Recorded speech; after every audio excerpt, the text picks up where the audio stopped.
The old cemetery outside Redemption Creek stood silent in the morning light. Weathered headstones cast long shadows across the frost-covered ground as a solitary figure made his way between the graves. Jackson Blackwood moved with the careful grace of a man who had spent decades in these mountains, his weathered face carved deep with lines of sorrow and time. At 65, his once dark hair had turned silver, but his eyes remained sharp, taking in every detail of his surroundings. He stopped before two simple headstones, smaller than the others. One bore the name Elizabeth Blackwood, the other Michael Blackwood. Jackson knelt slowly, his joints protesting after the long ride from his cabin, and placed a bundle of wildflowers across both graves. Purple lupine and yellow columbine, Elizabeth's favorites. The flowers he had once braided into her hair on summer evenings long ago. "I still see your smile in the sunrise," he whispered, his voice rough with emotion. 30 years and it hasn't faded a bit." The crack of a rifle shot shattered the silence. Jackson felt the burn as a bullet grazed his shoulder, tearing through his worn buckskin coat. Decades of survival instinct sent him diving behind a large headstone, hand reaching automatically for a weapon that wasn't there. 30 years Blackwood. The voice echoed across the cemetery, distant but clear. "You can't hide forever." Jackson pressed his back against the cold stone breath, forming clouds in the crisp morning air. Blood seeped through his fingers where he pressed against the wound. Not deep, but enough to remind him he was still mortal. Movement caught his eye, a man in a dark coat stumbling through the trees at the cemetery's edge. Jackson recognized the limp even at this distance. The attacker had fired from too far away, a poor shot from a man whose hands trembled from years of whiskey. The man fell, dropping his rifle. Jackson approached cautiously, picked up the weapon, and stared down at its worn barrel. The weight felt familiar in his hands, too familiar. His finger found the trigger guard, muscle memory from another life. The fallen man looked up, eyes widening with fear beneath the brim of his hat. "Finish it," he rasped. "You've wanted to for 30 years. Jackson studied the rifle, then slowly lowered it. "I swore I wouldn't kill again," he said quietly. "Not even you, Hollister." He placed the weapon on the ground just out of the man's reach. "The past is a ghost we both need to stop chasing." As Jackson turned away, memories flooded back like a dam breaking inside his mind. Not just memories, a life that seemed to belong to someone else now. A life 30 years past. Wyoming Territory, 1848. The sky over the Bighorn Mountains burned crimson as the sun sank behind jagged peaks. Jackson Blackwood stood on the porch of his cabin, watching shadows lengthen across the valley below. At 35, he carried himself like the soldier he had once been, back straight, shoulders squared, eyes constantly scanning the horizon for threats that rarely came this deep into the wilderness. His cabin perched on a lonely ridge, the last outpost before the wild country began in earnest. He had built it with his own hands 5 years ago, after returning from a war that had taken more than it had given anyone. The rough-hewn logs had weathered to a silvery gray, and the chimney stone had been gathered from the creek that wound through the valley below. Inside, a fire crackled in the hearth, pushing back against the autumn chill. The cabin was sparse but meticulously organized, a testament to military habits that wouldn't die. A single bed against the wall, a table with a single chair, a trunk containing what few possessions he hadn't burned or buried after Elizabeth and Michael died. On the mantel above the fireplace sat two items that seemed out of place in this warrior's dwelling: a worn Bible, its leather cover cracked with age, and a child's wooden horse carved by Jackson's own hand for his son's 5th birthday. The Bible hadn't been opened in years. The horse collected dust that Jackson couldn't bring himself to wipe away. He turned from the view and went inside, closing the door against the encroaching night. Hanging his rifle on pegs above the door, he moved to the fireplace and stirred the embers with an iron poker. The flames leapt higher, illuminating the small silver cross that hung from a nail beside the mantel, another relic from his former life as a chaplain to the 4th Cavalry. "Not much use for prayers these days," he murmured to the empty room. "Not since you took them both." Thunder rolled across the mountains, distant at first, then growing closer. Jackson looked up, surprised. The sky had been clear at sunset, but mountain weather was fickle. He moved to the window in time to see lightning fork across the suddenly dark sky, illuminating heavy clouds that had gathered with unnatural speed. Rain began to fall, gentle at first, then in sheets that lashed against the cabin walls. The wind howled through the pines, bending their tops like bow staves. It would be a long night.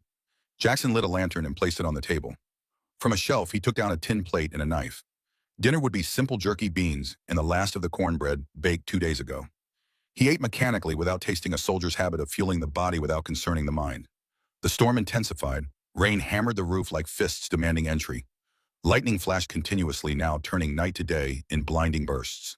Between thunderclaps, Jackson heard something unexpected, a sound out of place in the tempest. A knock at the door, faint, almost imperceptible beneath the storm's fury. Jackson froze, knife in hand. Few people knew of this cabin's existence, and fewer still would brave such a storm to reach it. He set down his plate and moved silently to the rifle above the door, lifting it from its pegs with practiced ease. The knock came again, weaker this time. Not a threat, Jackson realized, someone in distress. Rifle in one hand, he unlatched the door with the other and pulled it open a crack. Wind and rain immediately forced their way inside, but it was what stood illuminated by a flash of lightning that stopped Jackson's breath. A woman barely standing supported herself against the doorframe. Her blonde hair hung in wet ropes around a face pale as death itself. Her dress, once fine by the look of the fabric, was torn and muddied. Blood mingled with rainwater, running in pink rivulets down her arms and neck. "Help!" she whispered the word, nearly lost in the storm's rage. Another lightning flash, and Jackson saw what made his soldier's heart turn cold. As she swayed, the torn back of her dress revealed burned flesh, not random burns, but deliberate. Letters scorched into human skin, Traitor. The woman's eyes blew as mountain gentians found his for just a moment. "They hung me," she whispered. "But the rope, it broke in the storm." Her legs gave way beneath her. Jackson dropped his rifle and caught her before she hit the floor, lifting her easily into his arms. She weighed almost nothing, like a bird fallen from its nest. As he carried her to his bed, her head lolled against his chest, consciousness already fled. Laying her gently on the blankets, Jackson worked quickly. He stoked the fire higher, put water to boil, and gathered what few medical supplies he had: alcohol, clean rags, needle, and thread. The skills that had once made him valuable to his regiment would serve him again tonight. As he cut away the ruined dress to assess her injuries, a small object fell from a hidden pocket, landing with a metallic clink on the wooden floor. Jackson picked it up, a silver key, ornate and old-fashioned, attached to a leather cord. Alongside it was a folded piece of paper, waterlogged but intact. Unfolding it revealed a partial map, the ink running but still legible, with a location marked in the mountains 20 miles west. Setting these items aside, Jackson continued his work. The woman's wounds told a horrific story: rope burns around her neck, lash marks across her back, and the word traitor, burned into her flesh with methodical cruelty. When he gently turned her to clean the burns, something on her shoulder caught his eye. A small tattoo partially hidden beneath her collarbone, a design Jackson knew intimately. A crescent moon encircling a four-pointed star. His hands froze. The room seemed to tilt around him. It was impossible. That mark was unique to his family. Elizabeth had worn it, a small tattoo he had traced with his fingertips on countless nights. Michael had been born with a birthmark of the same shape, what Elizabeth had called heaven's fingerprint, on their son. Yet here it was on this stranger's skin. Jackson's mind raced. Could this woman have known his family, been from the same town back east? Or was this some cruel coincidence, a cosmic joke at his expense? The woman stirred, moaning softly in pain. Questions would have to wait. Jackson returned to his task, cleaning wounds, applying salve to burns, bandaging what he could. Outside, the storm continued its assault on the mountains, but inside the cabin, a different kind of tempest had begun to brew. Morning came with unsettling clarity. The storm had passed in the night, leaving the world washed clean. Sunlight streamed through the cabin windows, illuminating dust motes that danced in golden beams. Jackson sat in his single chair, positioned between the bed and the door. He hadn't slept. The rifle lay across his lap, not pointed at the woman, but ready nonetheless. Trust was a luxury he had not afforded anyone in years. She still slept, her breathing steadier now.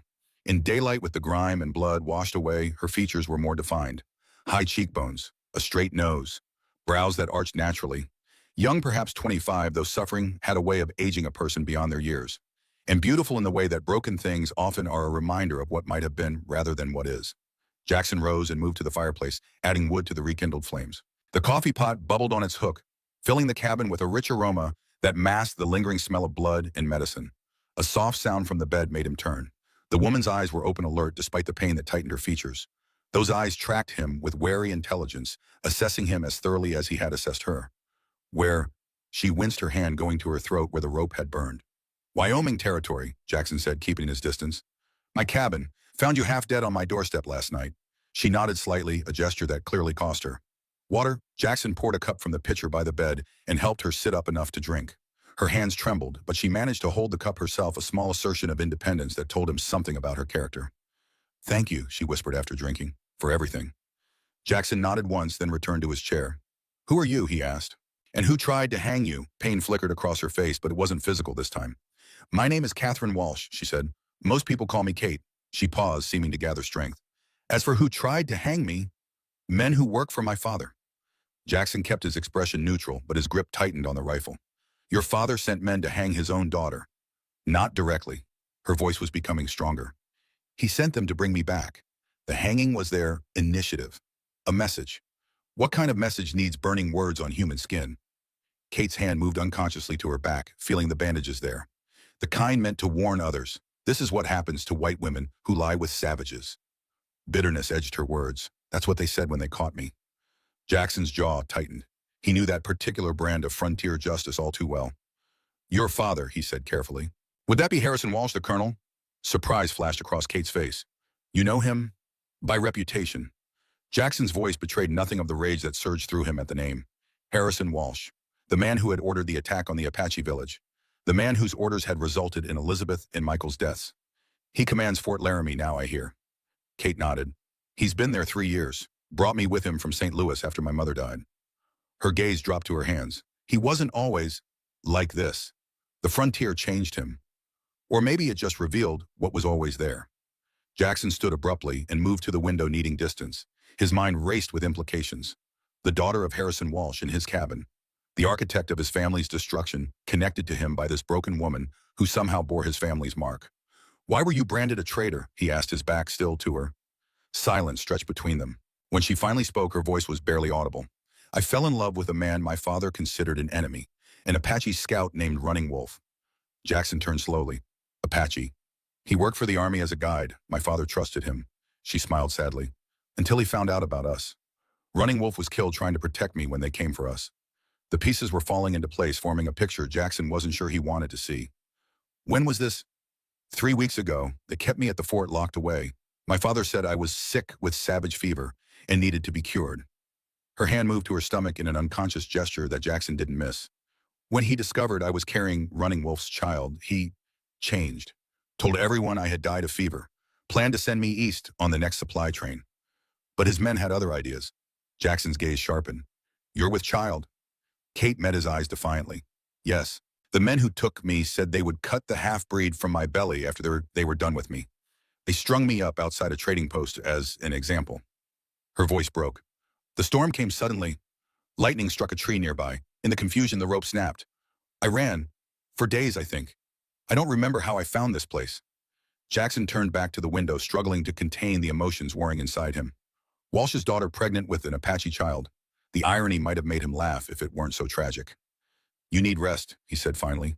Food and time to heal. We'll figure out the rest later. You're not sending me back. Jackson looked at her over his shoulder. I don't work for your father, Miss Walsh. And I don't send injured women back to men who would harm them or their unborn children. Not even for Harrison Walsh. Relief washed over her face. Thank you, Mr. Jackson hesitated only a moment. Blackwood? Jackson Blackwood? The name meant nothing to her, he could see that immediately. Walsh had likely never mentioned the chaplain whose family had died in his unauthorized raid. Why would he? Just more collateral damage in the march of progress. Rest now, Jackson said, moving toward the door. I need to check my traps. Outside in the clean mountain air, Jackson leaned against the cabin wall and closed his eyes. Elizabeth's face rose in his memory, laughing as she hung laundry outside their quarters at Fort Bridger. Michael running circles around her legs, wooden horse clutched in his small hand. What am I supposed to do with this? He whispered to the sky. Is this your idea of justice? Or just another test of faith I'm bound to fail? No answer came except the wind in the pines and the distant cry of an eagle soaring over the valley below. Days passed slowly in the mountain cabin. Kate's strength returned gradually, though the burns on her back would leave scars no matter how carefully Jackson tended them. The rope burn around her neck faded from angry red to a dull purple, a necklace she would wear for the rest of her life. Jackson kept his distance as much as the small cabin would allow. He slept on a bearskin near the fire, giving Kate the bed. During the day, he busied himself with the endless tasks of mountain survival, checking traps, chopping wood, repairing tools. Anything to avoid dwelling on the connection between this woman and the man who had destroyed his life. Kate, for her part, began to help as she was able. She insisted on taking over the cooking, proving surprisingly adept at turning Jackson's simple provisions into satisfying meals. She found wild herbs growing near the cabin and brewed teas that eased pain and promoted healing Apache medicines she had learned from Running Wolf. They spoke little at first, each wrapped in private grief. But isolation has a way of wearing down barriers, and eventually words began to flow more freely between them. You were a soldier, Kate said one evening as they sat before the fire. Not a question. She had seen the precision with which he maintained his weapons, the way he automatically positioned himself with sight lines to all approaches. Jackson nodded. Once. A lifetime ago. What regiment? 4th Cavalry. He poked at the fire, sending sparks up the chimney. I was their chaplain for a time. Kate's eyebrows rose. A man of God. A bitter smile touched Jackson's lips. God and I have had a parting of ways in recent years. Because of the war. Because of what came after. Well, he stood and moved to the mantel, touching the small wooden horse with a gentleness that belied his rough exterior. I had a family once. Wife named Elizabeth. Son named Michael. They died in an Apache village. Kate's breath caught. Indians attacked them. No, Jackson's voice hardened. White men did. My wife was a healer. She often visited nearby tribes bringing medicine, helping with difficult births. Our son went with her that day. He stared into the flames. A cavalry unit attacked the village without warning. Elizabeth and Michael were caught in the slaughter. I'm sorry, Kate whispered. Jackson nodded, not trusting himself to speak further.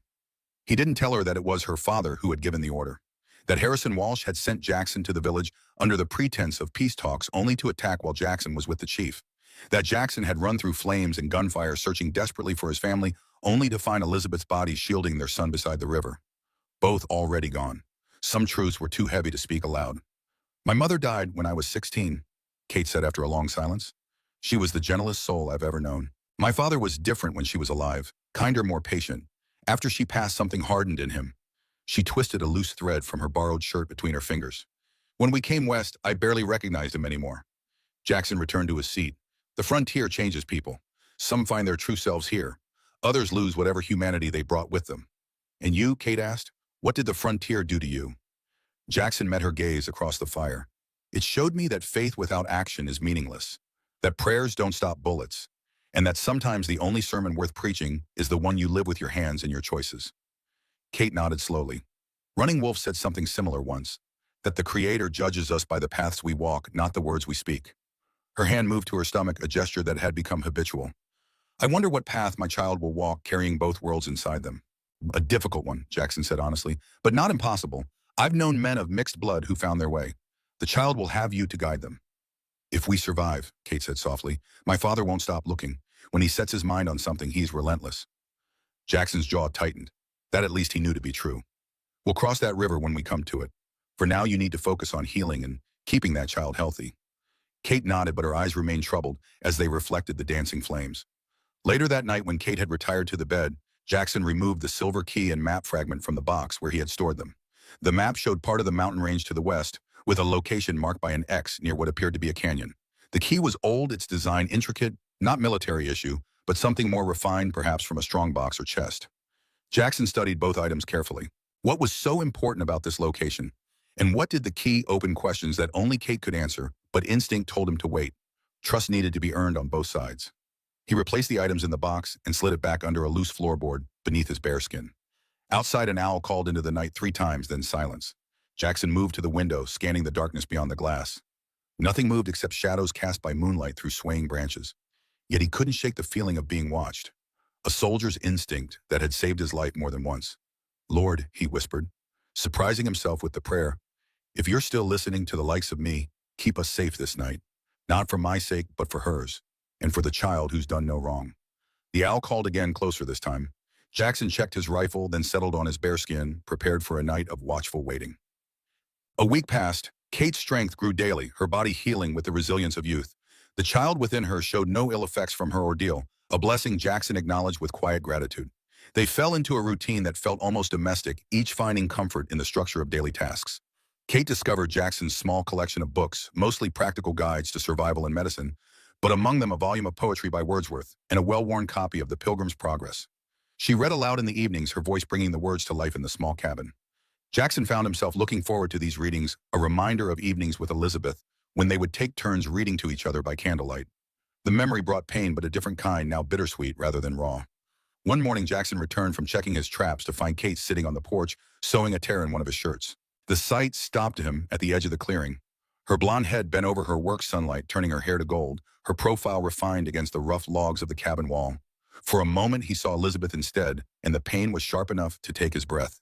Then Kate looked up, smiled at him, and the illusion shattered. Successful hunt, she called, nodding toward the pair of rabbits hanging from his belt. Jackson held them up. Stew tonight. Found some wild onions growing by the creek as well. Perfect. I'll add them to the pot with those herbs I dried yesterday. She set aside her sewing and stood carefully, one hand supporting her lower back. The slight swell of her pregnancy was becoming visible now. As Jackson approached, Kate's expression changed, her eyes focusing on something beyond him. He turned, following her gaze to the tree line. A man stood there, leaning heavily against a pine trunk. Blood stained his buckskin shirt, and his face was pale beneath a week's growth of beard. He raised one hand in a gesture that was part greeting, part plea. Help, he called weakly. Shot. Ambushed on the trail. Jackson motioned for Kate to go inside, then approached the stranger cautiously, rifle ready, but not aimed. 5 years in these mountains had taught him caution, but he couldn't ignore a man in need.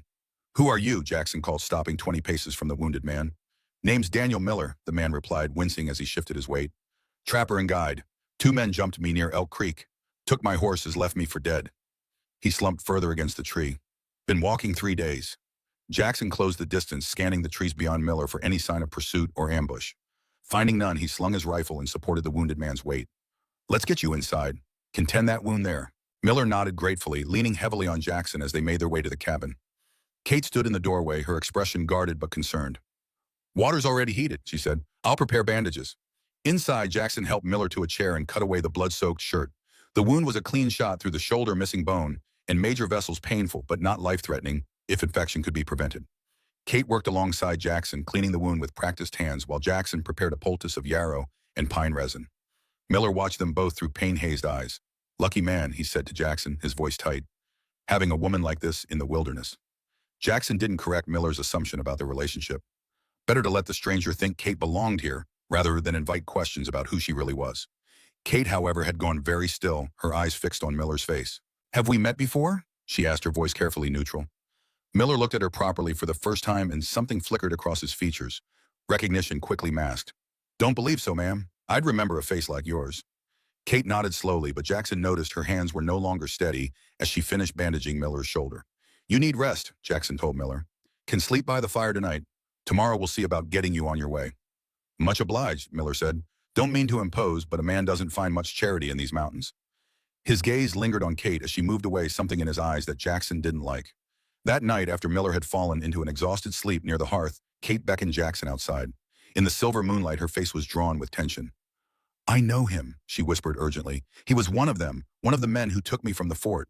He helped hold me down when they burned me. Jackson's blood went cold. You're sure? Positive. He has a scar on his left hand, a burn mark shaped like a crescent. I saw it when he reached for the water cup. Jackson glanced back at the cabin. Could be he doesn't recognize you. You were in bad shape when you arrived here. No, Kate shook her head. He knows. I saw it in his eyes. He's here for me, Jackson, which means my father can't be far behind. The use of his first name registered dimly through Jackson's racing thoughts. In the week they had spent together, they had maintained a careful formality, Mr. Blackwood, Miss Walsh, as if proper address could somehow contain the growing connection between them. If he's working for your father, why come alone? Why this charade? To confirm I'm here, to scout your defenses.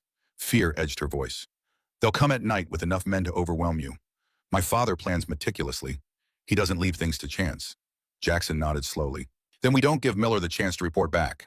In the morning, I'll offer to guide him to the nearest trading post, lead him in the opposite direction, leave him with enough supplies to survive, but no clear trail back here.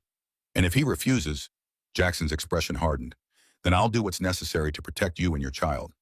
I've buried enough innocence in my lifetime. I won't bury any more. Kate reached out suddenly, her fingers closing around his wrist. Thank you, she said, her voice barely audible, for believing me, for helping me. The touch of her hand sent an unexpected warmth through Jackson's arm.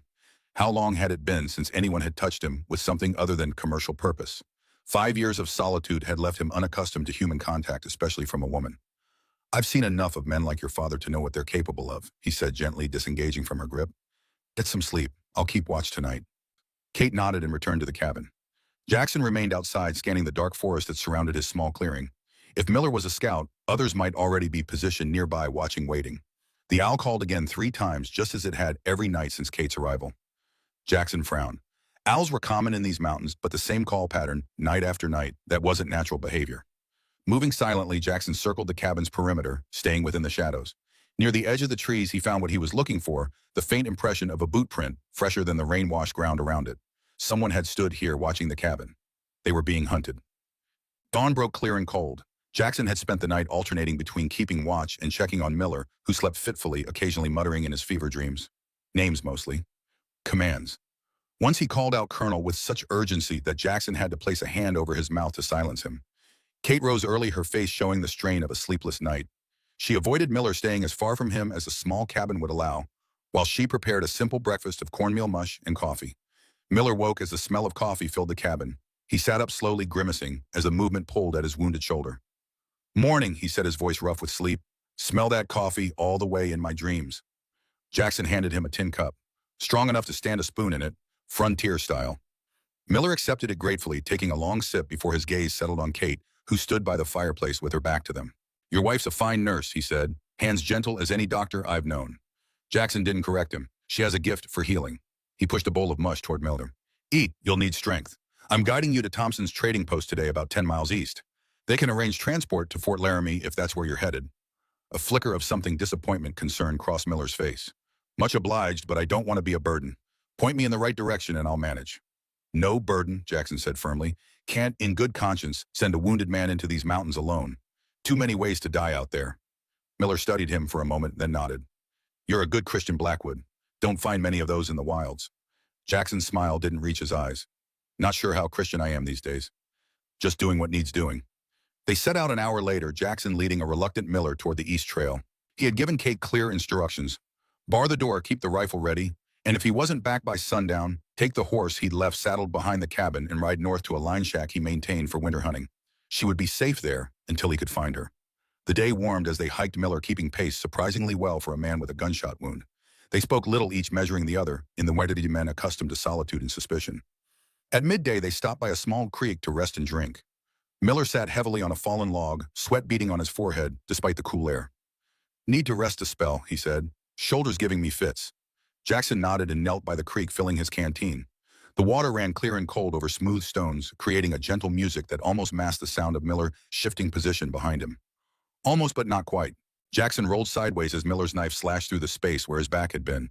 He came up in a crouch, his own knife already drawn from his boot. Not very Christian of you, Miller, he said, circling to keep the creek at his back. Miller grinned, all pretense of weakness gone. Never claimed to be godly myself. He lunged again, the knife a silver arc in the sunlight. Jackson sidestepped, caught Miller's wrist, and twisted. The knife fell to the ground as Miller grunted in pain. A quick sweep of Jackson's leg sent the man sprawling. Walsh sent you, Jackson said, pressing his knife against Miller's throat. To find his daughter. Fear flickered in Miller's eyes, but he maintained his defiance. Colonel Walsh just wants his daughter back. She's not right in the head, been bewitched by that Apache buck she ran off with. Jackson increased the pressure of the blade, drawing a thin line of blood. She told me what you did to her. The brand, the hanging.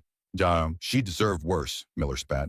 Race traitor, carrying a half-breed bastard that'll be one more problem for decent folk to deal with. Jackson's vision narrowed to a red tunnel rage building in him like a physical force. One push of the knife, and Miller would never hurt anyone again. One moment of violence to prevent future suffering. Elizabeth's face flashed in his mind. Not as he had last seen her, bloody and still, but as she had been in life, gentle, compassionate, believing always in redemption. Jackson exhaled slowly, then removed the knife from Miller's throat. Instead, he brought the hilt down hard against the man's temple. Miller slumped unconscious. Working quickly, Jackson bound Miller's hands and feet with rawhide from his pack. He dragged the unconscious man to a small hollow beneath the creek bank, concealed by overhanging roots and brush. There he secured him, further gagging him with a bandana. You've got water, Jackson told the semi-conscious man. Shelter from the elements. In 3 days, a hunting party from the Shoshone village 2 miles south will pass this way. They'll find you before you starve. He placed Miller's knife just beyond reach of his bound hands. If you're resourceful, you might free yourself sooner. If not, well, consider it penance for what you did to Miss Walsh. Miller's eyes blazed with hatred, but the gag prevented any response. Jackson gathered his belongings and headed west, not back toward his cabin, but on a winding path that would leave no clear trail for anyone following. Only after miles of careful backtracking did he finally turn toward home. The sun was low on the horizon when Jackson approached his cabin from the north, using the cover of trees to survey the clearing before revealing himself. Everything looked undisturbed. Smoke rose from the chimney in a straight column, suggesting calm air and no commotion within. Still, caution kept him watching for nearly half an hour before he finally approached the door and knocked 3 short raps, the signal he and Kate had arranged. The door opened immediately. Kate stood there, rifle in hand, relief washing over her face at the sight of him. You're back, she said, stepping aside to let him enter. I was worried. Had a disagreement with our guest, Jackson said, hanging his hat on the peg. He won't be bothering us for a while, but we need to prepare. When he doesn't report back, others will come. Kate nodded, her expression grim. I've been thinking about that. She moved to the table where she had spread out several items, the silver key, the map fragment, and Jackson's copy of the Pilgrim's Progress. I need to tell you what this is about, she said, touching the map. Why my father is so determined to find me beyond just controlling his wayward daughter. Jackson sat across from her, suddenly aware of how weary he felt. The confrontation with Miller, the long journey back, the constant vigilance, all of it weighed on him more than he wanted to admit. I'm listening. Kate took a deep breath. This map shows the location of a gold mine on Apache land. Not just any gold, a vein so rich it could fund an empire. My father and his business partner, Ezra Hollister, discovered it during a survey mission last year. Jackson frowned. If it's on Apache land, they can't legally mine it. Hence the sudden increase in hostile Indian activity reported around Fort Laramie, Kate said bitterly. My father has been manufacturing reasons to break the peace treaties. Each Apache attack, most of them fabricated or provoked, gives him justification to push further into their territory. And Running Wolf discovered this. Kate nodded. He was my father's scout, trusted with information few others had. When he realized what was happening, he gathered evidence, including this map and key which opens a strongbox containing documentation of the whole scheme. Before he died, he gave them to me. Her voice faltered. He said the truth was the only weapon that could state what was coming. Jackson studied the map fragment. This is why they branded you a traitor. Not just for loving Running Wolf, but for possessing evidence that could destroy your father's plans. Yes, Kate met his gaze steadily. Now you understand what you've involved yourself in by helping me. This isn't just about a father reclaiming his daughter. It's about power, greed, and the fate of entire tribes. Jackson was silent for a long moment, processing everything. The scope of Walsh's treachery was greater than he had imagined, not just the isolated atrocity that had claimed his family, but a systematic campaign of destruction. Where is this strongbox, hidden at a trading post near the canyon marked on the map? Running Wolf trusted the owner, the half-Shoshone man named Joseph Gray Fox. If we can reach it, get the documents to the territorial governor. Walsh would be finished, Jackson finished, along with Hollister and anyone else involved. Kate nodded, but first we have to survive long enough to get there. Jackson stood and moved to the window, scanning the darkening forest. We leave at first light, pack only what's essential. We'll take the north trail, then cut west once we're clear of the likely search routes. Thank you, Kate said softly. I know what I'm asking of you, to risk your life for a cause that isn't yours. Jackson turned to face her, his expression somber. Justice is everyone's cause, Miss Walsh, and I've been hiding from mine too long. As darkness fell, they prepared for the journey ahead. Jackson cleaned his rifle and hunting knife, checked their supplies, and laid out the route they would follow. Kate packed medicines, food, and the few personal items she had accumulated during her stay. Neither spoke of the growing tension between them, a connection that transcended their shared circumstances. In the small confines of the cabin, they moved around each other with an awareness that both acknowledged and denied their mutual attraction. Later, as Kate slept on the bed and Jackson kept watch by the window, he found himself reaching for the Bible on the mantel. The leather cover was starved from disuse, the pages musty with neglect. He opened it randomly and his eyes fell on a passage from Isaiah. Learn to do right, seek justice, defend the oppressed, take up the cause of the fatherless, plead the case of the widow. Words he had once preached with conviction before grief and anger had clouded his faith. Now they seemed to speak directly to his situation, to Kate carrying a fatherless child, to the Apache people oppressed by men like Walsh, to his own dormant sense of justice awakening after years of hibernation. Is this why you sent her to me? He whispered, his finger tracing the faded text. To remind me of who I was, or to show me who I still could be. Outside, the owl called 3 times. Jackson closed the Bible and returned to his vigil, rifle across his knees, as the mountain night deepened around the small cabin and its unlikely inhabitants. The eastern sky was just beginning to lighten when the first shot splintered the cabin window. Jackson was on his feet instantly, pulling Kate from the bed to the floor as glass shattered across the room. Stay down, he commanded, crawling to retrieve his rifle from where it leaned against the wall. More shots followed, peppering the cabin walls. From the sound, Jackson counted at least 3 shooters positioned around the clearing. Miller, Kate asked, her voice remarkably steady despite the chaos. No, Jackson replied grimly. Not enough time for him to free himself and return with reinforcements. These must be the men already watching the cabin, the ones he was supposed to signal. He reached the window and carefully peered over the sill. In the pre-dawn gloom, he could make out shadowy figures moving at the edge of the trees. More disciplined than simple bandits, they maintained cover and fired in coordinated bursts, one group shooting while the others reloaded. Military tactics. Your father's men, Jackson said. Regular soldiers or hired guns. Could be either, Kate replied, staying low as she moved to the fireplace. My father has both at his disposal. Jackson fired through the broken window, aiming not to hit, but to force the attackers back into deeper cover. We need to reach the horses. The cabin won't hold against a determined assault. Kate nodded, already gathering their pack supplies. The back door. 2 exposed. They'll have it covered. Jackson reloaded quickly. There's a cellar trap door under the bearskin. It leads to a tunnel I dug my first winter here, comes out in a ravine about 100 yards east. Kate's eyebrows rose in surprise. You built an escape tunnel? A grim smile touched Jackson's lips. Army chaplain who spent 3 years in Confederate prison camps. I don't believe in leaving things to chance. He fired again, then moved to the center of the room and rolled back the bearskin, revealing a trap door set into the floorboards. Go, I'll cover, then follow. Kate hesitated. Jackson?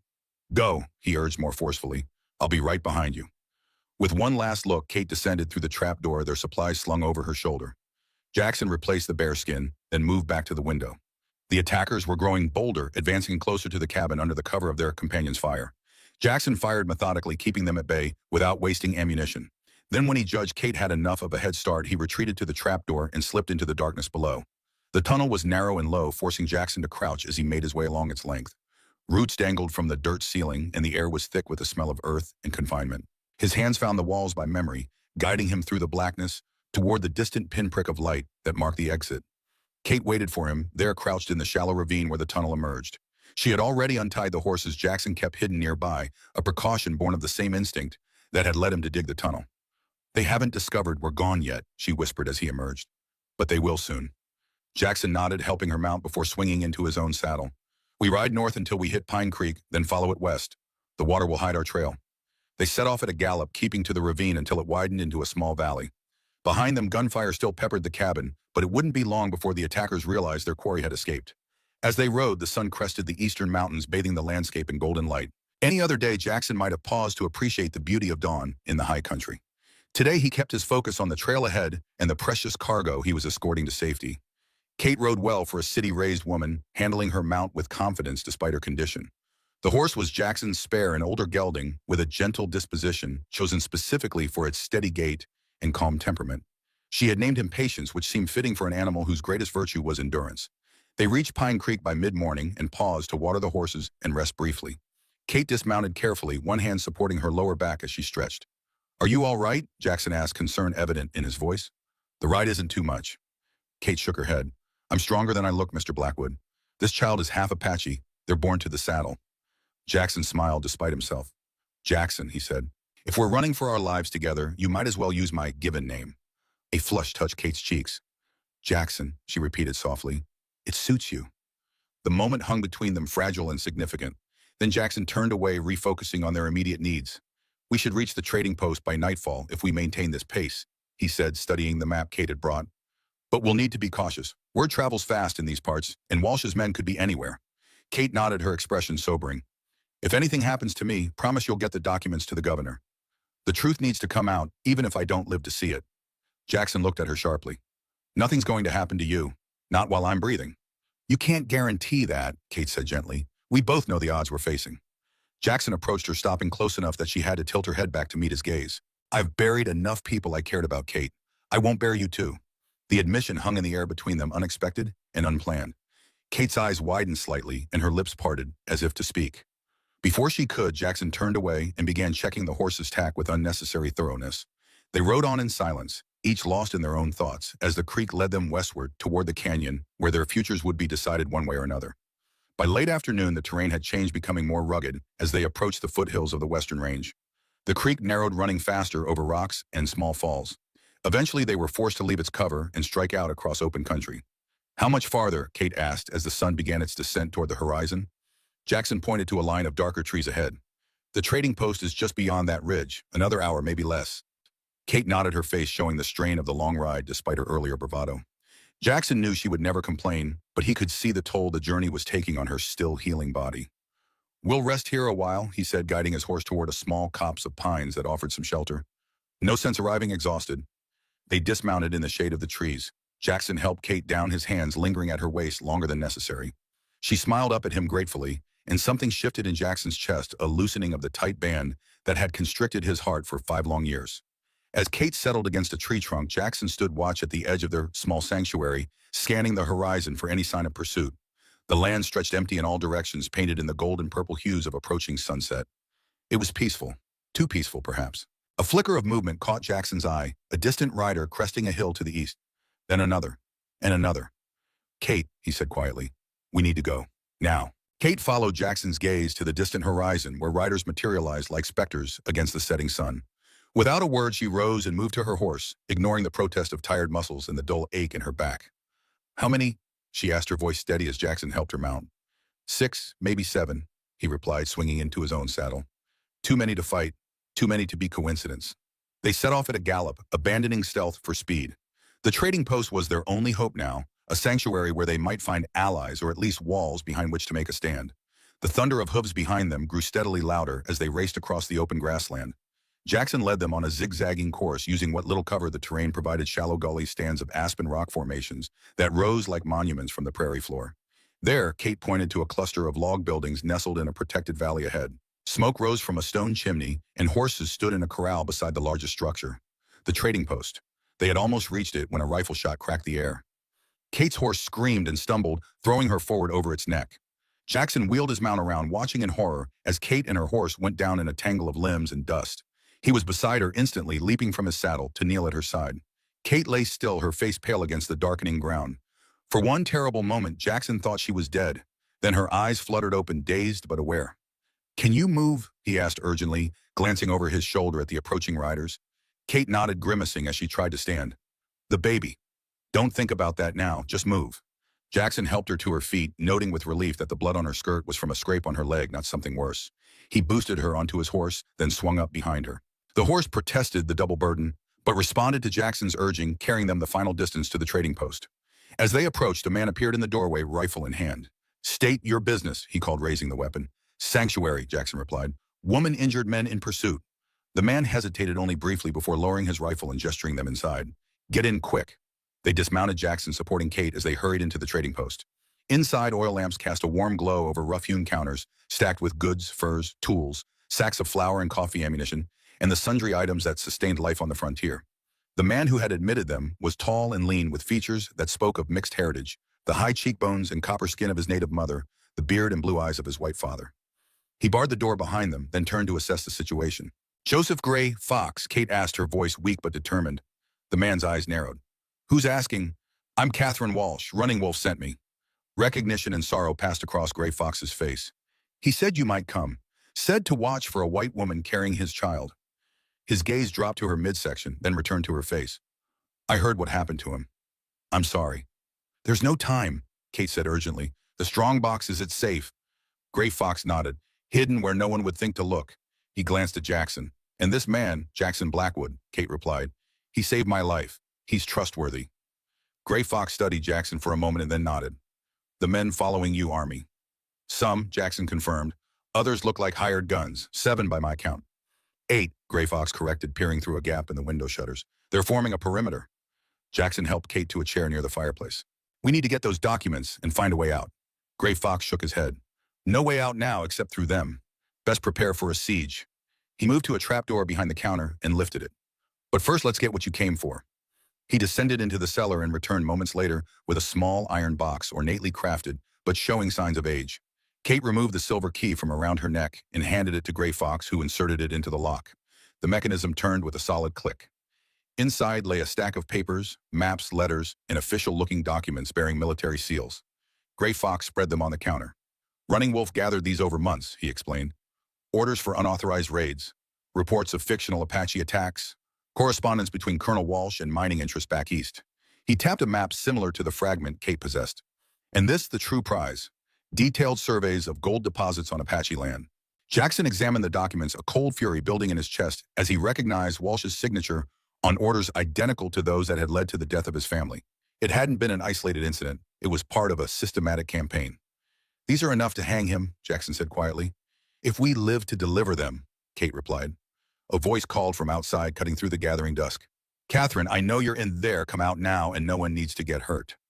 Kate froze, her face draining of color. "My father," she whispered. Jackson moved to the window, carefully peering through a crack in the shutters. Colonel Harrison Walsh sat astride a large bay horse at the center of the assembled men. Even at this distance, the family resemblance was clear, the same straight nose and determined chin that Kate possessed, though his features were hardened by years of command and the pursuit of power. "Miss Walsh is under my protection," Gray Fox called back. "This is neutral territory, Colonel. You have no authority here." Walsh's laugh was cold. "I have 7 armed men who say otherwise. Send out my daughter and whatever documents she stole, and you can continue your business uninterrupted."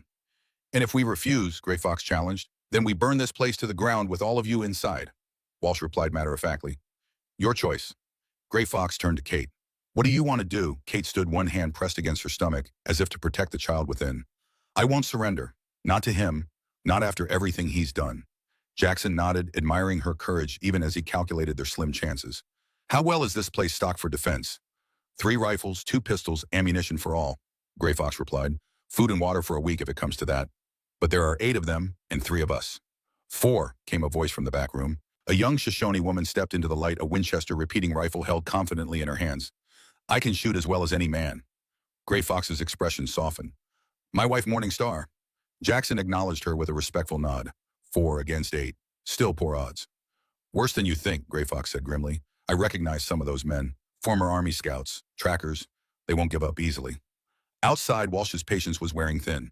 You have until dawn to make your decision, he called. After that, we come in shooting. Silence fell as the colonel and his men withdrew to establish camp just beyond rifle range. Inside the trading post, the 4 defenders gathered around the fireplace to plan their strategy. There's a back exit, Gray Fox explained, sketching a rough map on the counter. Hidden beneath the storeroom, leads to a ravine about a quarter-mile west. But they'll have that area watched. What about creating diversion, Morningstar suggested. Draw their attention to one side while someone escapes from the other. Jackson considered this. Possible, but whoever creates the diversion would likely be sacrificing themselves. Kate shook her head. No, I won't have anyone else die for me. There must be another way. They fell silent, each lost in thought as the fire crackled and shadows danced across the rough walls. Finally, Jackson spoke. The documents are what matter. If we can get them to the territorial, Governor Walsh and his schemes are finished, regardless of what happens to any of us. Kate looked at him sharply. What are you suggesting? I'll take the documents tonight, slip out through the back. Make for Fort Bridger, where the governor is scheduled to review the troops next week. Alone, Kate's voice rose. That's suicide. Less chance of being spotted, Jackson countered. And I know these mountains better than Walsh's men. Gray Fox nodded slowly. It could work. But what about Miss Walsh? The colonel won't stop hunting her. I'll stay, Kate said firmly. Create the impression that the documents are still here. Buy Jackson time to reach Fort Bridger. No, Jackson's response was immediate and forceful. I won't leave you to face your father alone. Kate rose and approached him, her eyes reflecting the firelight. You said yourself the documents are what matter. This isn't just about me anymore or even my child. It's about justice for Running Wolf's people, for your family, for everyone Walsh has hurt in his quest for power and gold. Jackson wanted to argue, but the logic was undeniable. Still, something in him rebelled at the thought of abandoning her, this woman who had somehow breached the walls around his heart in the span of mere weeks. There's something you should know, he said quietly, drawing her away from the others. Something I haven't told you. Kate studied his face, concern evident in her expression. What is it? Jackson took a deep breath. The Apache village where my family died, it was attacked under your father's orders. The same campaign you've uncovered. Elizabeth and Michael were victims of his gold fever, just like Running Wolf. Kate's hand flew to her mouth, her eyes widening with shock and horror. No, she whispered. Oh God, no. I didn't tell you because I didn't want to burden you with it, Jackson continued. It wasn't your fault. But now you understand why I can't leave you here. Why this is personal for me too. Tears welled in Kate's eyes, but her voice remained steady. All the more reason for you to take these documents. For Elizabeth, for Michael, for everyone who can't speak for themselves anymore. Before Jackson could respond, Gray Fox approached with a bundle of papers. I've copied the most damning evidence, he said. Enough to prove Walsh's crimes without risking the originals. If you're captured, they'll seem authentic enough. Jackson accepted the bundle, conflicted, but seeing the wisdom in their plan. And the originals? We'll hide them here, Gray Fox replied. If you make it through, fine. If not, we'll find another way. Morningstar joined them carrying supplies. Food, water, ammunition, she said, handing Jackson a small pack. And this. She pressed a leather pouch into his hand. Medicine, for strength and clear vision when the path is dark. Jackson nodded his thanks, touched by the gesture. As the others moved away to make final preparations, he turned back to Kate. I'll come back for you, he promised, as soon as the documents are delivered. Kate managed a smile through her tears. I know you will.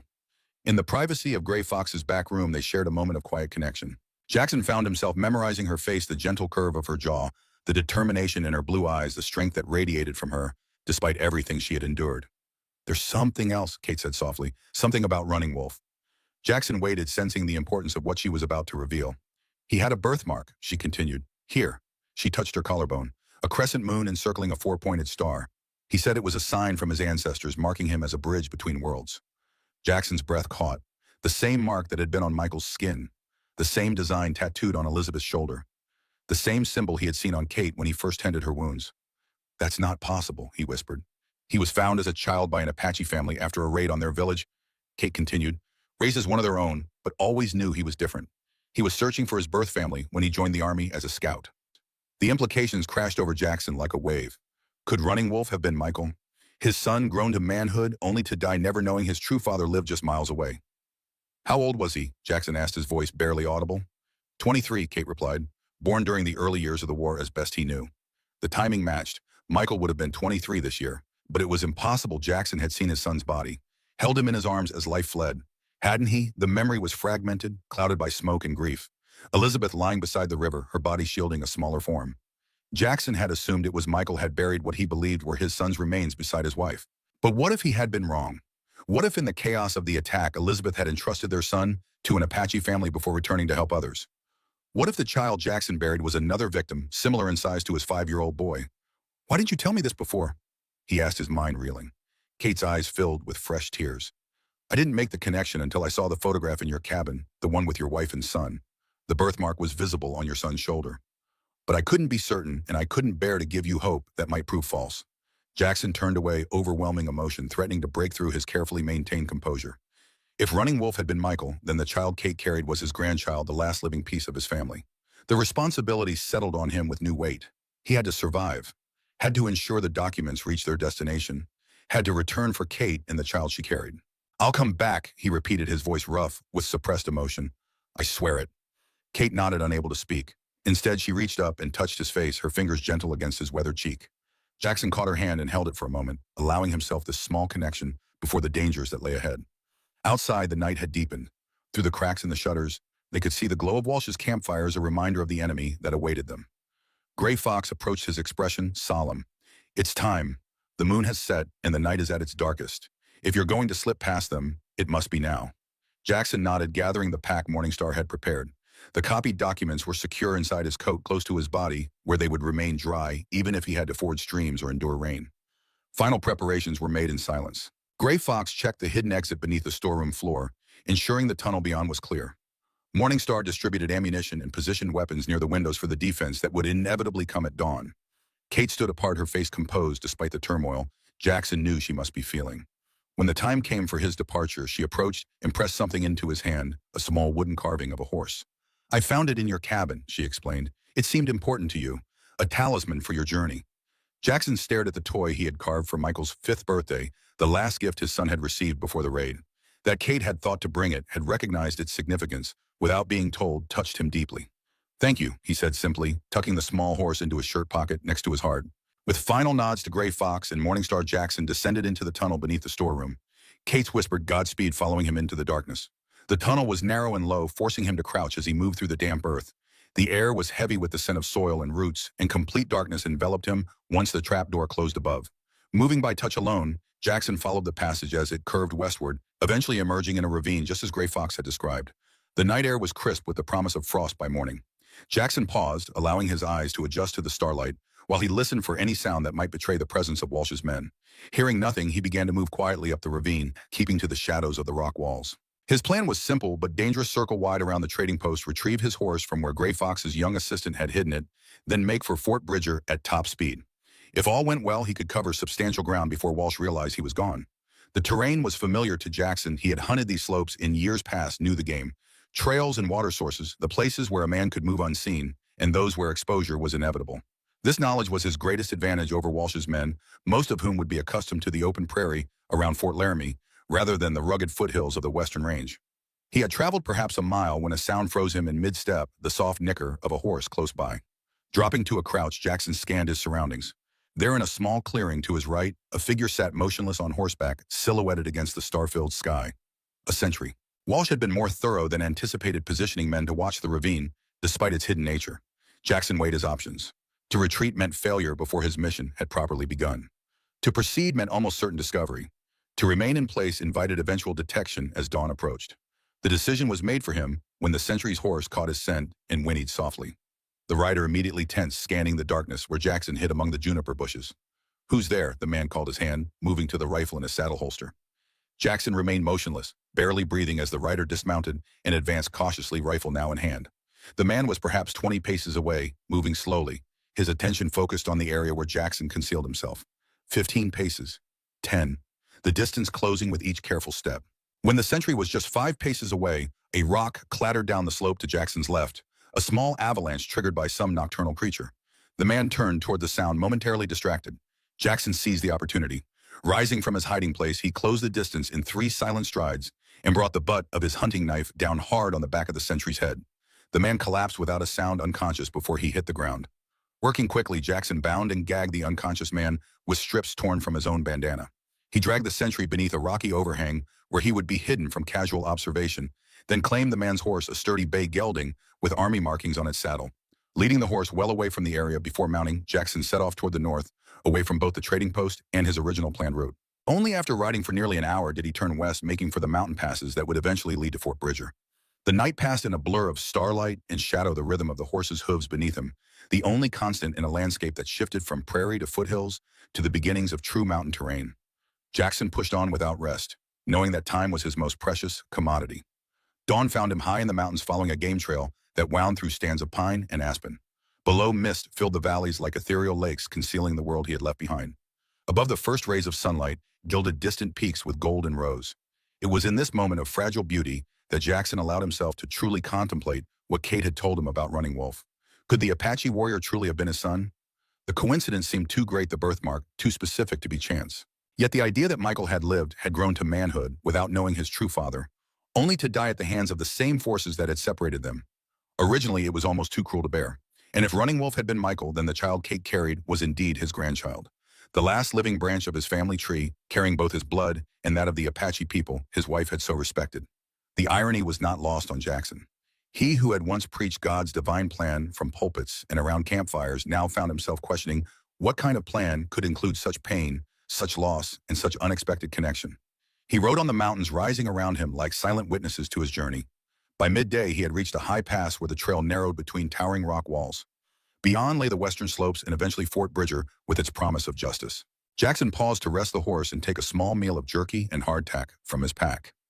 As he ate, he studied the surrounding terrain, an old soldier's habit that had saved his life more than once. The pass was a natural choke point ideal for an ambush. Yet it was also the most direct route west, saving hours compared to the longer, more gradual paths to the north and south. Time versus safety, the eternal calculus of the frontier. Decision made, Jackson remounted and urged the bay forward into the pass. The horse's hooves echoed against the stone walls, each step amplified in the narrow space. Jackson kept his rifle across his lap, ready, his eyes constantly scanning the rocks above for any sign of movement. Halfway through the pass, the trail curved sharply around a massive boulder. As Jackson rounded the bend, his instincts screamed a warning. He reined in sharply, but it was too late. Across the trail, not 30 paces ahead, 3 riders sat waiting, rifles leveled at his chest. That's far enough, Blackwood called the central figure, a man whose weathered face and cold eyes Jackson recognized instantly, despite the years that had passed since their last meeting. Hollister, Jackson acknowledged, keeping his voice level, despite the surge of adrenaline. Long way from Dustwater. Ezra Hollister, Walsh's business partner and fellow Hawaii architect of the Apache displacement, smiled without warmth. Business takes me all over these days. Profitable business, until you and Walsh's wayward daughter decided to interfere. How did you know I'd come this way? Jackson asked, mind racing through possible escape routes, even as he kept the conversation going. Hollister shrugged. Walsh has his plans. I have mine. I figured you'd make for Fort Bridger with whatever evidence the girl collected. This pass is the most direct route. He gestured with his rifle. Now I'll take those documents you're carrying. Jackson remained motionless, weighing his options. To surrender the documents meant failure. Walsh would continue his campaign unchecked. More Apache would die, and Kate's sacrifice would be in vain. To resist meant likely death here in this remote pass with no witnesses except the indifferent mountains. There's no way out, Blackwood, Hollister continued. Hand over the papers, and maybe I let you ride away. Fight, and you die here. Simple as that. Jackson's hand tightened on his rifle. Nothing's ever that simple, Hollister. What happened next occurred with the sudden violence that characterized life on the frontier. As Jackson raised his rifle, a shot rang out from the rocks above, not aimed at him, but at Hollister's men. One toppled from his saddle with a cry of surprise and pain. The others wheeled their mounts, searching for this new threat. Jackson didn't hesitate. He fired at Hollister, the bullet striking the man's shoulder and spinning him half out of his saddle. Then he spurred his horse forward, charging through the momentary gap in the ambush line, as more shots echoed from the rocks above. Hooves pounding, Jackson raced through the remainder of the pass and onto the open slope beyond. Behind him, shouted curses, and the crack of rifle fire faded as distance grew between him and his pursuers. Only when he reached the shelter of a pine forest 2 miles beyond did he slow his mount and look back. No one followed, at least not immediately. But who had fired from the rocks? Who had intervened at that crucial moment? The answer came as a rider emerged from the trees to his left, a Shoshone man on a paint pony, rifle still in hand. Gray Fox sent us, the man explained in careful English. Said you might need help. Good thing we came. Jackson nodded his gratitude. Hollister, alive but wounded. His men took him back toward the trading post. And the others, Gray Fox, the women, the Shoshone's expression darkened. Fighting began at dawn. The colonel's men attacked the post. We don't know who lives or dies. Some of our people went to help, but we were sent to find you. Jackson's chest tightened with fear for Kate and the others. I need to go back. No, the Shoshone said firmly. Gray Fox was clear. The papers must reach Fort Bridger. We will escort you there. Other warriors have gone to the trading post. What happens there is in the Creator's hands now. Though every instinct urged him to return to Kate's side, Jackson knew the Shoshone spoke truth. The documents were the priority, the evidence that could end Walsh's reign of terror once and for all. How many days to Fort Bridger, he asked. 2 if we ride hard, less if we take the high passes, but that is dangerous with snow coming. Jackson glanced at the sky where dark clouds were indeed gathering over the western peaks. Early snow was not uncommon in these mountains, even in autumn. It would slow their journey perhaps fatally if they were caught in a serious storm. We ride for the high passes, he decided. Time matters more than comfort now. The Shoshone nodded, respect evident in his dark eyes. I am called Swift Arrow, he said. My brothers High Wolf and Running Elk are nearby watching the back trail. We will keep you safe until Fort Bridger. Jackson extended his hand, which Swift Arrow clasped in the white man's custom. I owe you my life, Jackson said, and possibly the lives of many others if we succeed. Swift Arrow shrugged. We fight for our land, same as you. The colonel and his gold seekers threaten all who live in these mountains, not just Apache.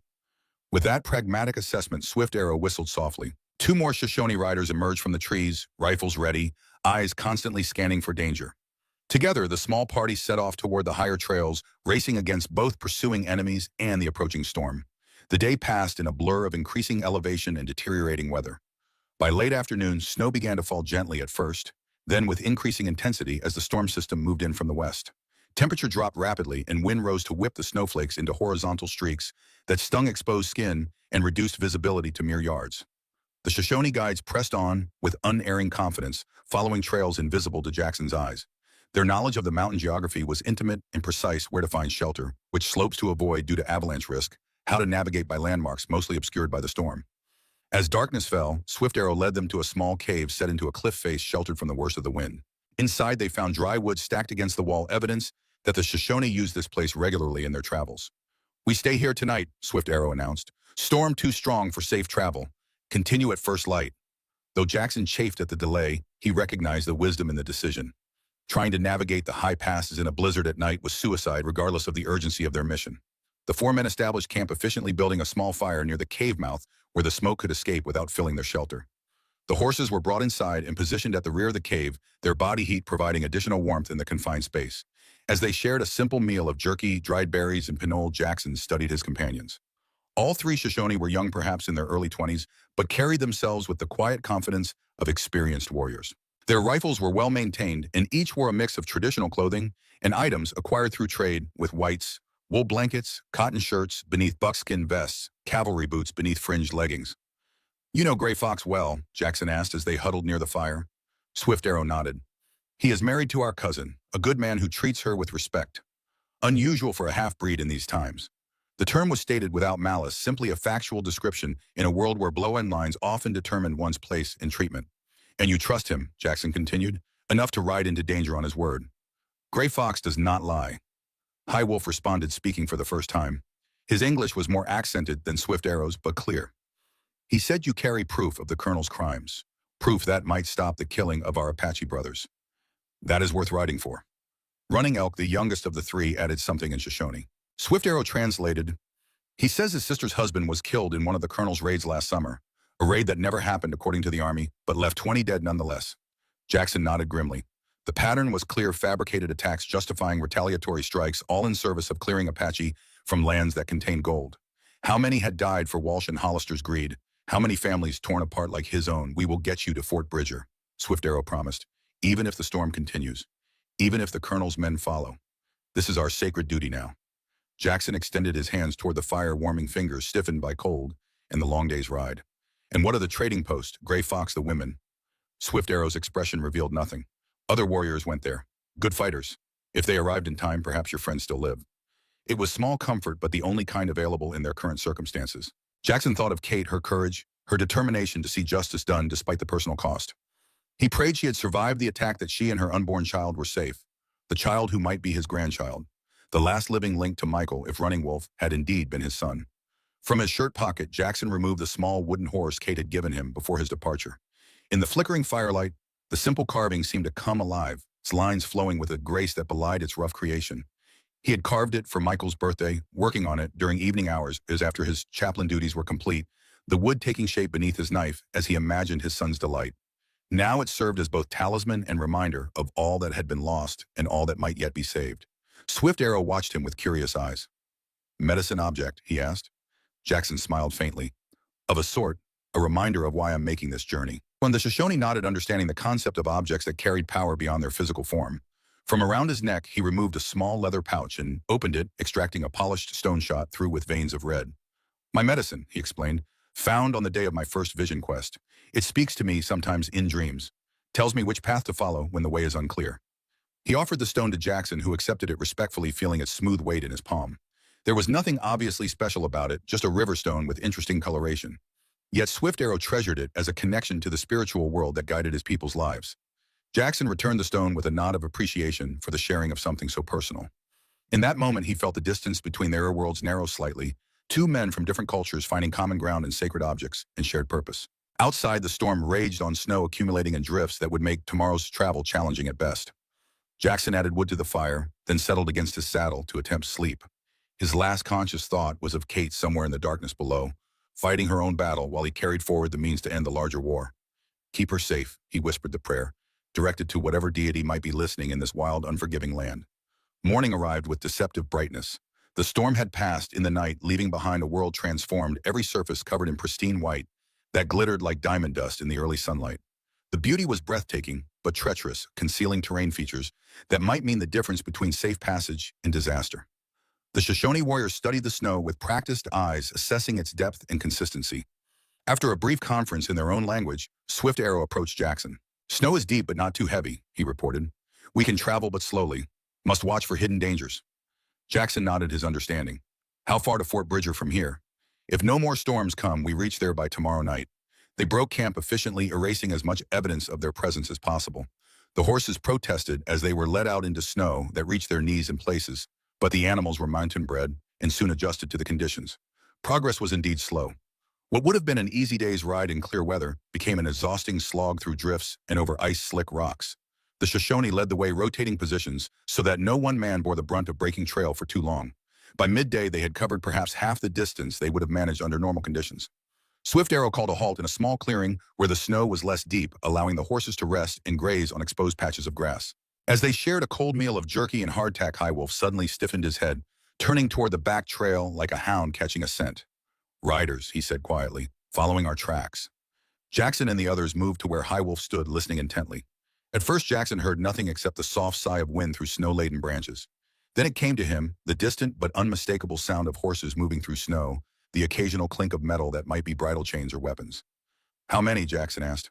High Wolf closed his eyes, concentrating. "4, maybe 5. Moving fast, taking chances in the snow." Swift Arrow nodded grimly. "Hollister's men. They want the papers badly to risk such travel." "Or Walsh's," Jackson added. "Either way, they're gaining on us." A quick conference followed. To continue at their current pace meant eventual overtaking by their pursuers. To increase speed in these conditions invited accidents that could prove fatal. To stand and fight meant potential loss of the documents if they fell in battle. "There is another way," Running Elk suggested, speaking in Shoshone. Swift Arrow translated. "He knows a place ahead. Narrow trail beside deep ravine. Good place for ambush if we reach it first." Jackson considered the option. It meant intentionally engaging their pursuers rather than trying to evade them, a risky strategy, but potentially decisive. "How far?" he asked. 2 hours, maybe less," Swift Arrow replied. "But we must hurry. They gain ground quickly." Decision made, they mounted and pressed forward at the fastest pace safely possible. The horses sensed their riders' urgency and responded gamely, pushing through drifts and navigating icy patches with determined focus. The terrain grew increasingly rugged as they climbed higher into the mountains. Pine forest gave way to more open slopes where wind had scoured the snow into fantastical shapes. The air thinned noticeably, making both men and horses labor for breath. Just when Jackson began to wonder if they had somehow missed their destination, Swift Arrow raised a hand and pointed ahead. There the trail narrowed dramatically as it skirted the edge of a precipitous drop. On one side rose a sheer rock face, on the other yawned a ravine several hundred feet deep, its bottom lost in shadow and swirling snow. "There," Swift Arrow said. "Perfect. Perfect place. They must pass single file, no room to maneuver." The Shoshone quickly positioned themselves with practiced efficiency. High Wolf took up position behind a boulder at the near end of the narrow section where he could prevent retreat. Running Elk and Swift Arrow concealed themselves on a small ledge above the middle portion where they would have clear shots at riders below. Jackson was stationed at the far end where he could block forward progress. They settled in to wait, rifles ready, breath-forming clouds in the cold mountain air. Jackson checked the documents inside his coat, ensuring they remained dry and secure. If the ambush failed, if he fell, at least one of the Shoshone might escape with the evidence. He had explained its importance to Swift Arrow, who had memorized the location of the territorial governor's headquarters at Fort Bridger. The waiting was harder than the riding had been. Cold seeped through layers of clothing, numbing fingers and toes. The sun began its westward descent, shadows lengthening across the snow. If their pursuers didn't arrive soon, darkness would complicate the ambush considerably. Then came the sounds they had been expecting, horses approaching, men's voices carried on the wind. Jackson tensed, rifle ready, as the first rider appeared at the entrance to the narrow trail. It was Hollister himself, his shoulder bandaged from Jackson's bullet the day before. Behind him rode 4 men, all armed, all scanning their surroundings with the wariness of experienced frontiersmen. Yet they entered the narrow section without hesitation, perhaps confident in their superior numbers, or driven by whatever reward Hollister had promised for the document's recovery. Swift Arrow had given clear instructions: wait until all riders were in the confined space before firing. Jackson watched as Hollister advanced, followed by his men in single file. When the last rider entered the narrow section, Swift Arrow gave a bird call signal. The ambush was sprung with devastating effectiveness. High Wolf's first shot took down the rearmost rider, while Swift Arrow and Running Elk fired simultaneously from above their bullets, finding targets with precision born of lifelong practice. Jackson's shot caught Hollister's horse, sending the animal crashing to its knees and throwing its rider against the cliff face. 2 of Hollister's men were down immediately, either dead or wounded too severely to fight. A third returned fire, wildly, bullets ricocheting off rock with dangerous unpredictability.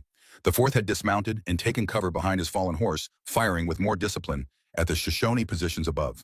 Jackson focused on Hollister, who had scrambled behind a boulder and was attempting to reload his pistol with his uninjured arm. A careful shot from Jackson sent the weapon spinning from Hollister's hand into the ravine below. "It's over, Hollister," Jackson called. "Surrender, and you might live to stand trial alongside Walsh." Hollister's laugh was bitter. "There won't be any trial. Blackwood Walsh has friends in high places. The governor, the territorial judge, could all have investments in our mining operation. Your evidence will disappear the moment you present it." The claim gave Jackson pause. Could it be true? Was the corruption so widespread that even territorial authorities were complicit? His moment of hesitation nearly proved fatal. One of Hollister's men, previously thought dead, rose up with a final surge of strength and fired. The bullet grazed Jackson's temple, sending him staggering back as blood flowed into his eye.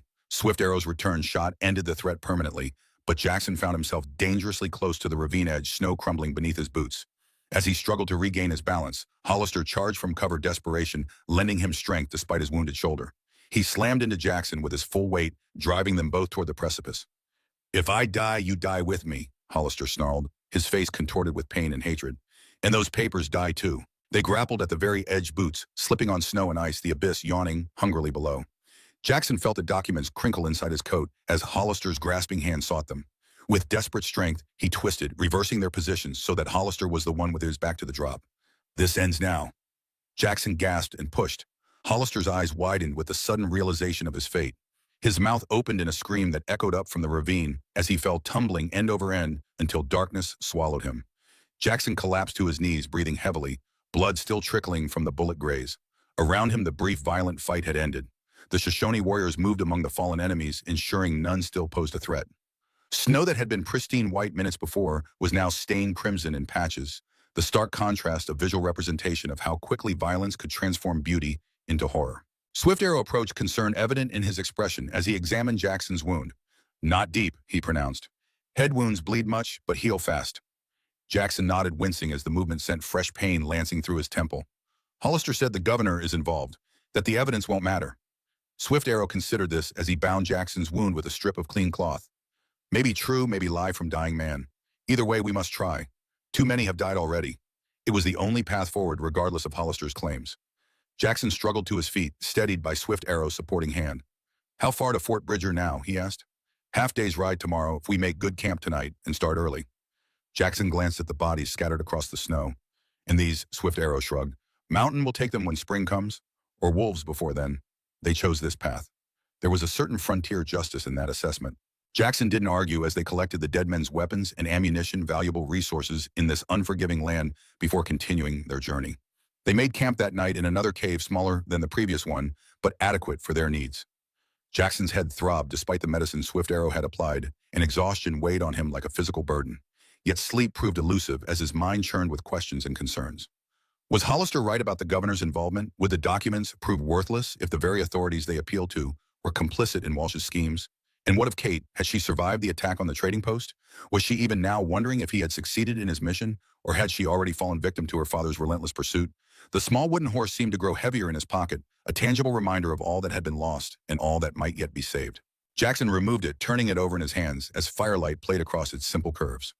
"We continue at first light," Swift Arrow said, settling beside him. "Better to act than to doubt." Jackson nodded, grateful for the Shoshone's straightforward wisdom. And if Hollister spoke truth about the governor? Swift Arrow was silent for a moment, then responded with the pragmatism that characterized his people's approach to life's challenges. "Then we find another way.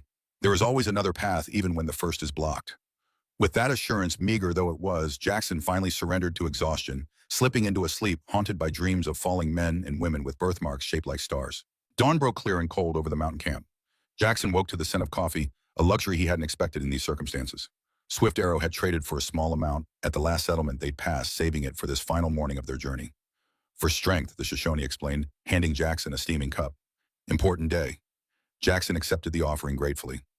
The wound at his temple had scabbed overnight, and though his head still throbbed, his thinking was clear. They would reach Fort Bridger by nightfall, and with it either justice or further betrayal. They broke camp efficiently and set out as the sun cleared the eastern peaks. The snow remained deep in places, but the horses seemed to have found their rhythm in the challenging conditions. The Shoshone led the way as before, their knowledge of the mountain paths proving invaluable as they gradually descended toward the broad valley where Fort Bridger had been established. By midday, they could see the fort in the distance, a collection of log buildings surrounded by a wooden palisade nestled at the junction of two rivers. Smoke rose from chimneys, and even from this distance, they could make out the stars and stripes flying above the headquarters building. "Many soldiers," High Wolf observed, pointing to the activity visible around the fort. "More than usual."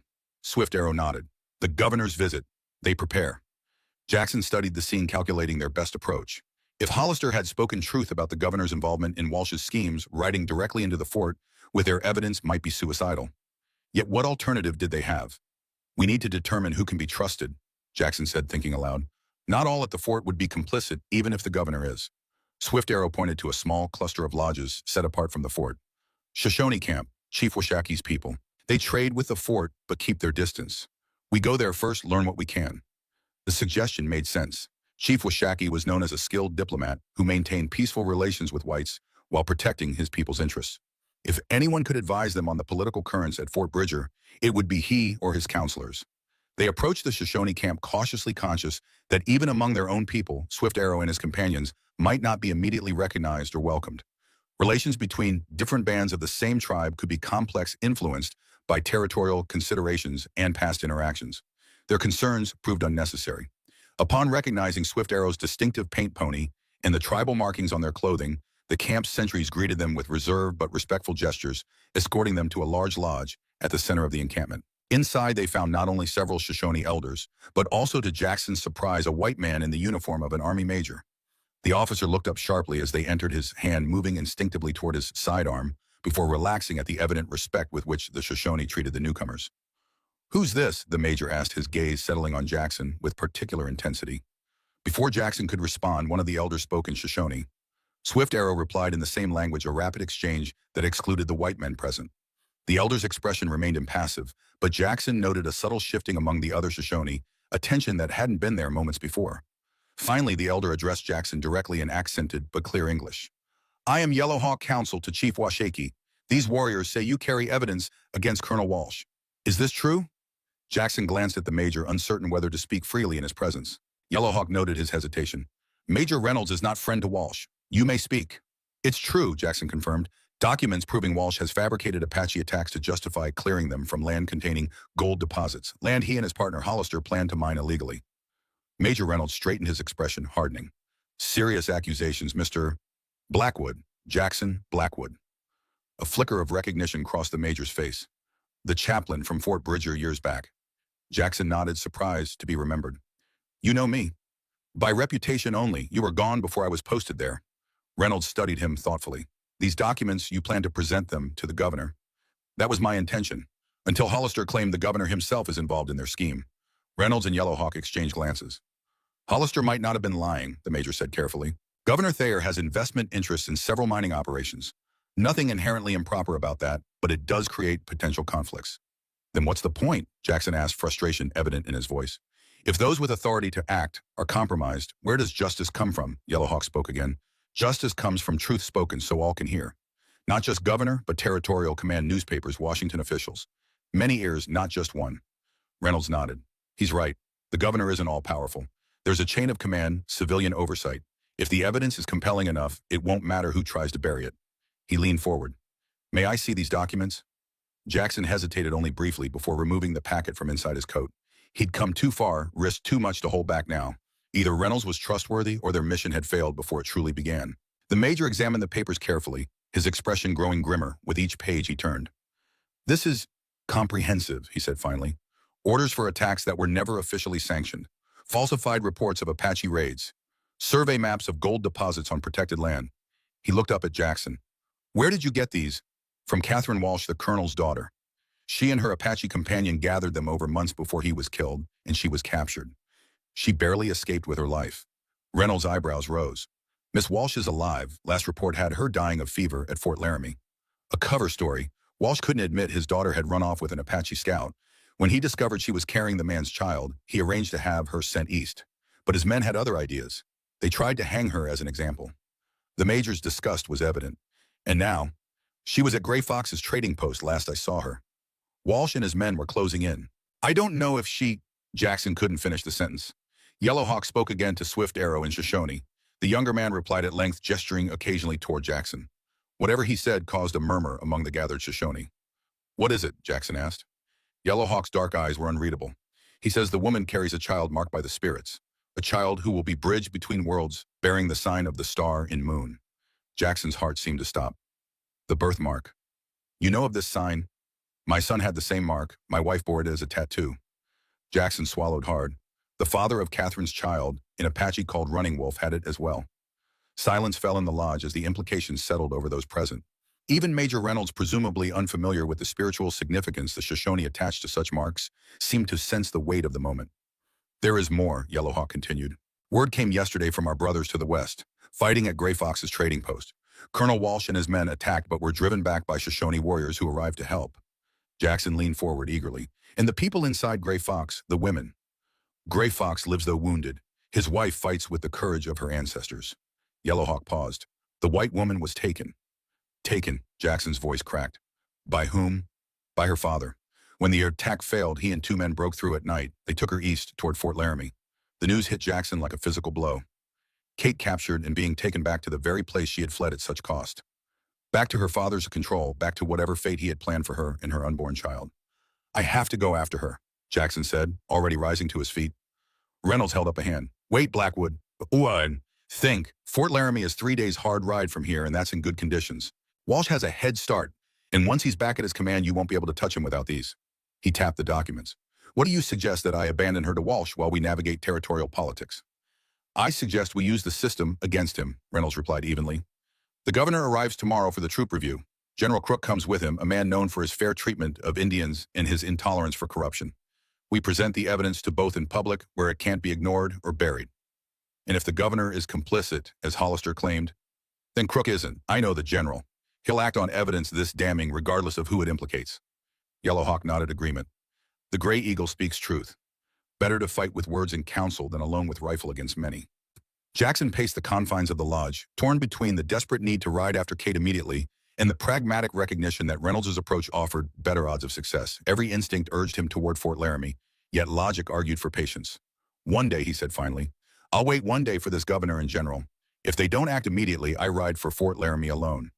Reynolds accepted the compromise with a nod. Fair enough. In the meantime, you should remain here in the Shoshone camp. If Walsh has informants at the fort, your presence might be reported back to him. The major rose to leave the documents secured inside his uniform coat. At Jackson's alarmed expression, he added, I'll keep these safe until tomorrow. You have my word as an officer. After Reynolds departed, Yellowhawk assigned Jackson a small lodge where he could rest and recover from his journey. Swift Arrow and his companions were welcomed among their tribal kin, leaving Jackson momentarily alone with his thoughts and fears. Kate captured again. Being taken back to Fort Laramie, in what condition was she injured? Was the child safe? The questions tormented him as he paced the confines of the small lodge. The wooden horse seemed to weigh heavy in his pocket. He removed it, studying the simple carving in the dim light. If Running Wolf had indeed been Michael, if the child Kate carried was truly his grandchild, Then this small toy represented a connection across 3 generations of his family. A family he had thought destroyed, then found in the most unexpected way, only to risk losing again. "I'm coming for you," he whispered, as if Kate might somehow hear his promise across the miles that separated them. "Hold on, just hold on." Night fell over the Shoshone camp. Jackson forced himself to eat the food brought to him, knowing he would need strength for whatever lay ahead. Sleep, however, proved elusive despite his exhaustion. When it finally came, it brought dreams of hanging ropes and burning villages of birthmarks shaped like stars and children with eyes like Kate's. He woke before dawn, more tired than when he'd lain down. Outside, the camp was already stirring, women tending cooking fires, men preparing for the day's hunting or trading. From the fort came the distant notes of a bugle calling soldiers to their morning duties. Swift Arrow appeared at the lodge entrance bearing a fresh pot of coffee and news. "Governor's party arrived in night," he reported. "General Crook with him, meeting in headquarters, building at midday." Jackson nodded, accepting a cup of the strong brew. "And Major Reynolds?" "Sent message, all arranged. We go to fort at sunhigh." The hours until midday passed with excruciating slowness. Jackson occupied himself by cleaning his rifle and checking his remaining ammunition preparations that might prove necessary if the meeting with the governor failed to produce results. He would not leave Kate in Walsh's hands regardless of the cost to himself. When the sun reached its zenith, a small delegation from the fort arrived at the Shoshone camp. Major Reynolds and 2 soldiers mounted on army horses. The major dismounted and approached Jackson, who waited with Swift Arrow and Yellow Hawk outside the latter's lodge. "Governor Thayer and General Crook are ready to receive us," Reynolds announced. "I've told them only that we have evidence of serious impropriety involving Colonel Walsh. The details will have more impact coming directly from you, Blackwood." Jackson nodded, mounting the horse provided for him. Yellow Hawk and Swift Arrow would accompany them, representing Shoshone interests in the matter. The small procession made its way across the open ground separating the Indian camp from the fort, passing through the main gates under the curious stares of soldiers and civilians alike. The headquarters building stood at the center of the fort, a substantial 2-story structure built of squared logs with a proper shingled roof rather than the sod or thatch common to more temporary buildings. Inside, they were led to a large office where 2 men awaited them. Governor John Thayer was a portly man with the florid complexion of one who enjoyed rich food and strong drink. He wore an expensive suit despite the frontier setting, and his watch chain gleamed gold against his brocade vest. His expression as they entered was one of barely concealed impatience. General George Crook presented a stark contrast, lean and weathered, with a full beard and penetrating eyes that seemed to evaluate everything they fell upon. Though dressed in the formal uniform befitting his rank, he carried himself with the ease of a man accustomed to campaign conditions rather than parade grounds. "Major Reynolds," the governor acknowledged with a nod. "I understand you have some urgent matter regarding Colonel Walsh." Reynolds deferred to Jackson with a gesture. "Mr. Blackwood will explain, sir. He's brought evidence you both should see." Jackson stepped forward, conscious of the importance of these next moments. He had faced combat, survived imprisonment, endured the loss of his family, yet somehow this encounter seemed to carry even greater weight. "Governor General," he began, "I have documents proving that Colonel Walsh has systematically fabricated reports of Apache hostilities to justify military action against them. His true purpose is to clear them from land containing gold deposits, which he and his business partner, Ezra Hollister, plan to mine illegally." The governor's face darkened. "Those are serious accusations, Mr. Blackwood. What evidence supports them?" Major Reynolds produced the packet of documents, laying them on the desk. Written orders in Walsh's hand for raids never officially sanctioned. Falsified reports. Survey maps showing gold deposits on protected Apache land. Correspondence between Walsh Hollister and certain mining interests back east. General Crook stepped forward, immediately examining the papers with focused attention. The governor remained seated, his expression guarded. "And how did you come by these documents?" Thayer asked, making no move to examine them himself. "They were collected by Colonel Walsh's daughter, Catherine, and an Apache scout named Running Wolf. After Running Wolf was killed, Miss Walsh fled with the evidence. Walsh's men attempted to hang her as a warning to others. She barely escaped with her life." The governor's eyebrows rose. "Catherine Walsh is alive. I was informed she died of fever some weeks ago." "Another of her father's, Jackson replied. "She survived, but has since been recaptured by Walsh. He's taking her back to Fort Laramie as we speak." General Crook looked up sharply from the documents. "Recaptured? What do you mean?" Jackson explained the events at Gray Fox's trading post, Walsh's attack, and Kate's subsequent abduction. As he spoke, he watched the reactions of both men carefully. Crook's growing anger was evident in the tightening of his jaw and the narrowing of his eyes. The governor's response was more measured, his expression revealing little beyond professional concern. When Jackson finished his account, silence fell over the room. General Crook returned to the documents, examining them with renewed intensity. Finally, he straightened and turned to the governor. "These appear authentic to me, Governor. The signatures match Walsh's. The orders describe operations I never authorized, yet reports of their execution cross my desk. If these are genuine, and I believe they are, we're looking at serious violations of military protocol, treaty obligations, Impossibly federal law. Governor Thayer cleared his throat. Even if the documents are authentic, we must consider the possibility that Colonel Walsh was acting under confidential orders from higher authorities. The management of Indian affairs is complex. With respect, Governor, Crook replied coldly, no higher authority authorized attacks on peaceful tribes to secure gold deposits for private interests. That's not complexity, it's criminal. The tension between the two men was palpable. Jackson recalled Hollister's claim about the governor's mining investments and watched Thayer's face carefully for any sign of complicity. What of Catherine Walsh? Jackson interjected. Whatever action you take regarding these documents, she remains in danger. Her father has already tried to eliminate her once. I doubt his intentions are kinder now. General Crook nodded grimly. A valid concern. If these allegations have merit, and I believe they do, then the colonel's daughter requires immediate protection. He turned to Major Reynolds. Prepare a detachment to ride for Fort Laramie at once. 20 men should suffice.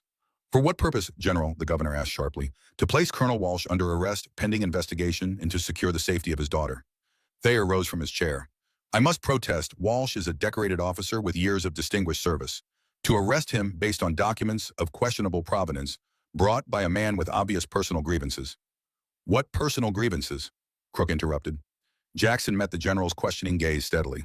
My wife and son died in an Apache village attacked under Walsh's orders 5 years ago. They were there as healers helping with a difficult birth. The village was peaceful with no history of hostility towards settlers. Understanding dawned in Crook's eyes. The Cedar Creek incident. I remember the reports. There were discrepancies that were never satisfactorily explained. Because they were lies, Jackson said simply, just like all the others. The governor's face had grown increasingly flushed during this exchange.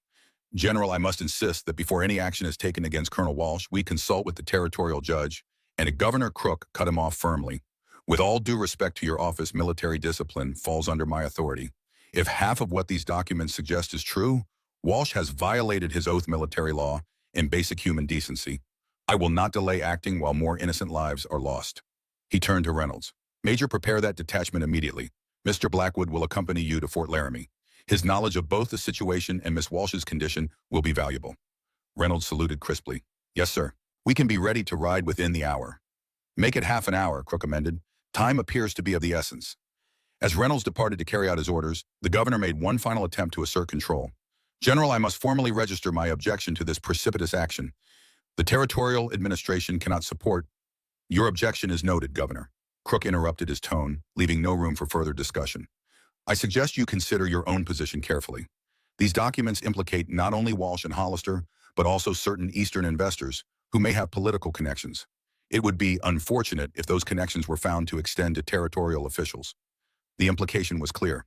Thayer's face paled slightly before he recovered his composure. I merely advocate for proper procedure, General. Nothing more. Then proper procedure will be followed, Crook assured him. Walsh will be arrested, evidence gathered, and charges formally presented.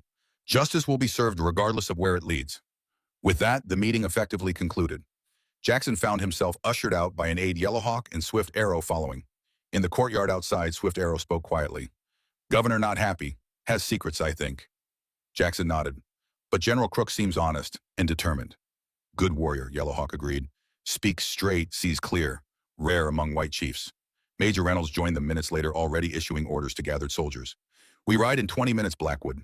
The general wants this handled quickly before Walsh has time to cover his tracks or dispose of inconvenient witnesses. The grim implication sent a chill through Jackson. Kate as an inconvenient witness to her father's crimes, a daughter who had betrayed him by siding with his enemies. What mercy could she expect from such a man? I'll be ready, Jackson assured the major. And Swift Arrow, his knowledge of the country between here and Fort Laramie could prove valuable. Reynolds glanced at the Shoshone warrior, then nodded. If he's willing, I won't refuse the help. Swift Arrow conferred briefly with Yellowhawk before agreeing. I will ride with you. The woman carries a child marked by the spirits. This is now Shoshone business too.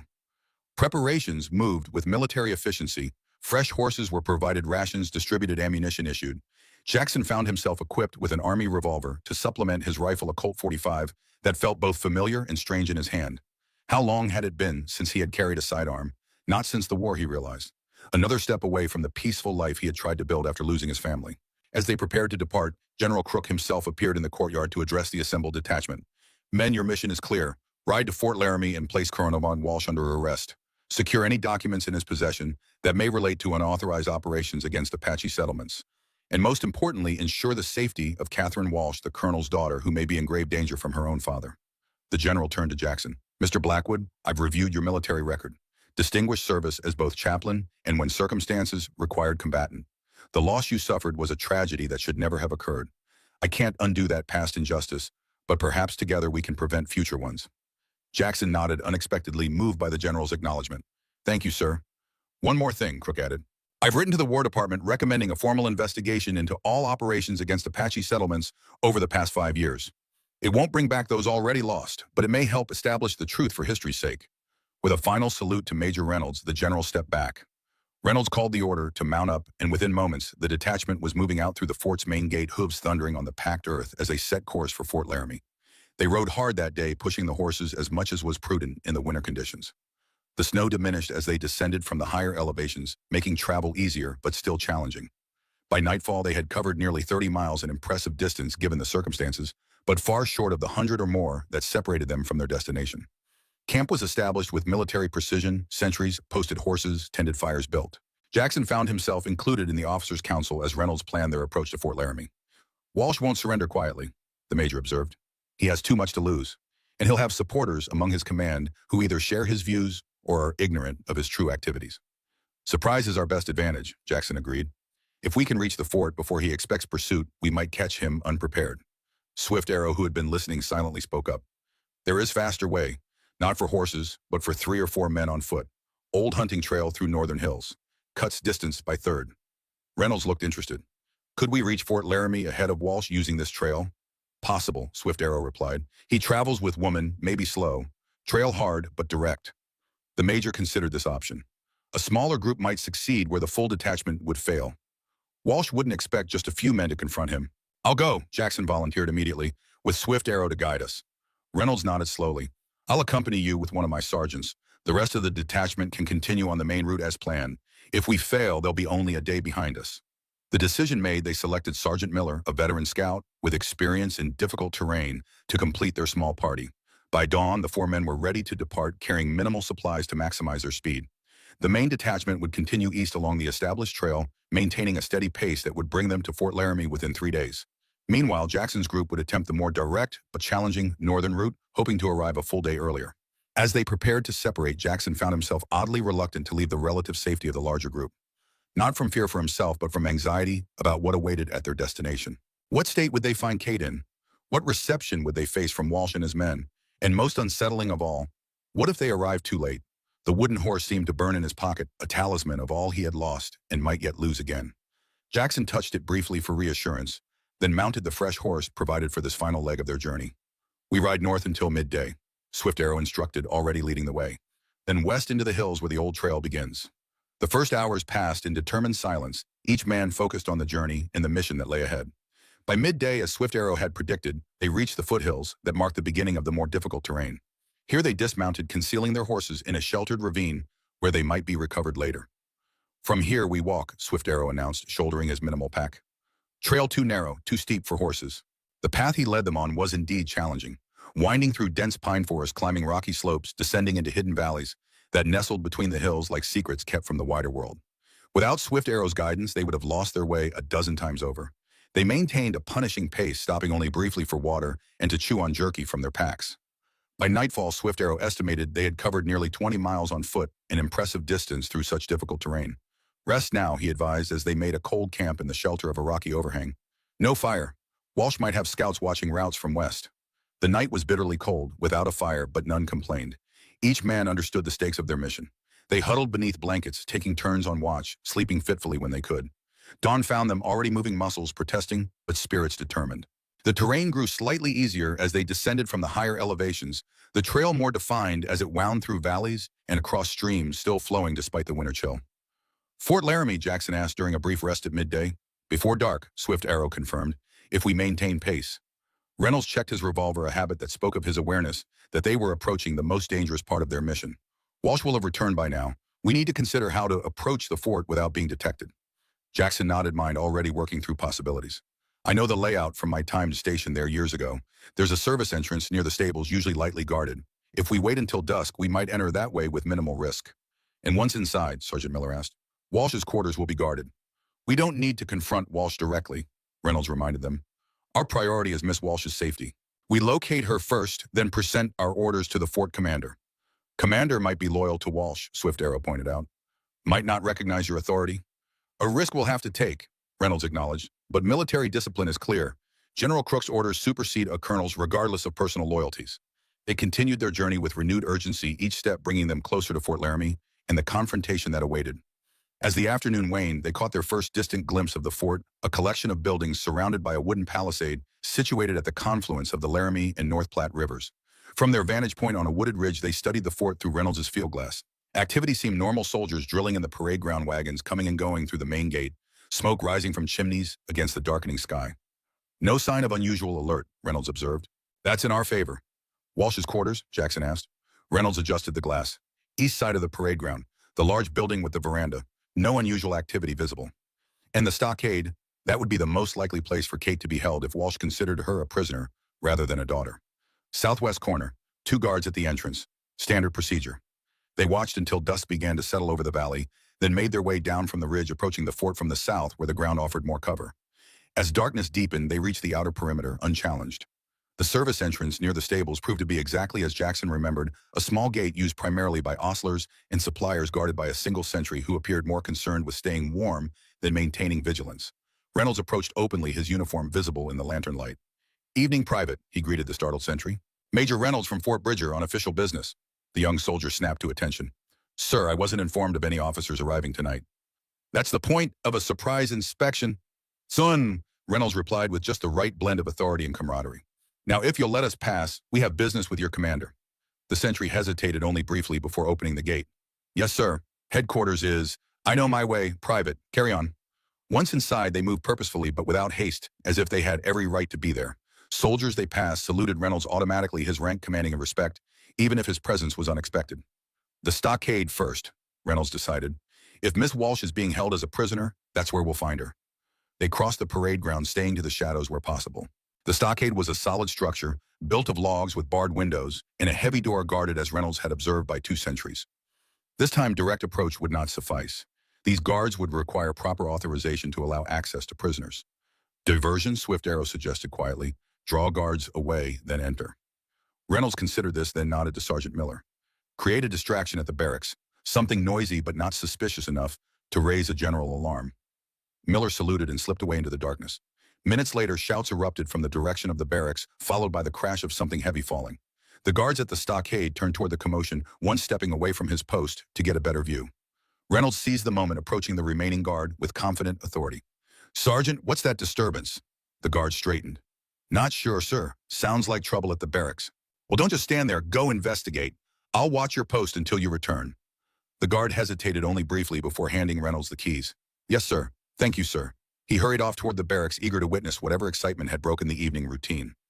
Once he was gone, Reynolds quickly unlocked the stockade door. Hurry, we won't have much time.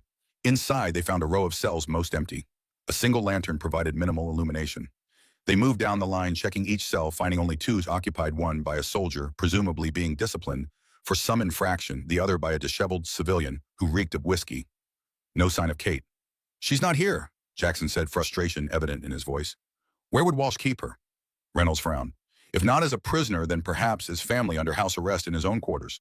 They exited the stockade just as the guards were returning, managing to slip away before questions could be asked about their presence. Sergeant Miller rejoined them moments later, slightly breathless. Knocked over a weapons rack, he reported. Blamed it on a stray dog. They bought it, but they're not happy. Swift Arrow, who had remained outside as lookout, pointed toward the eastern side of the fort. Many lights in big house, people moving inside.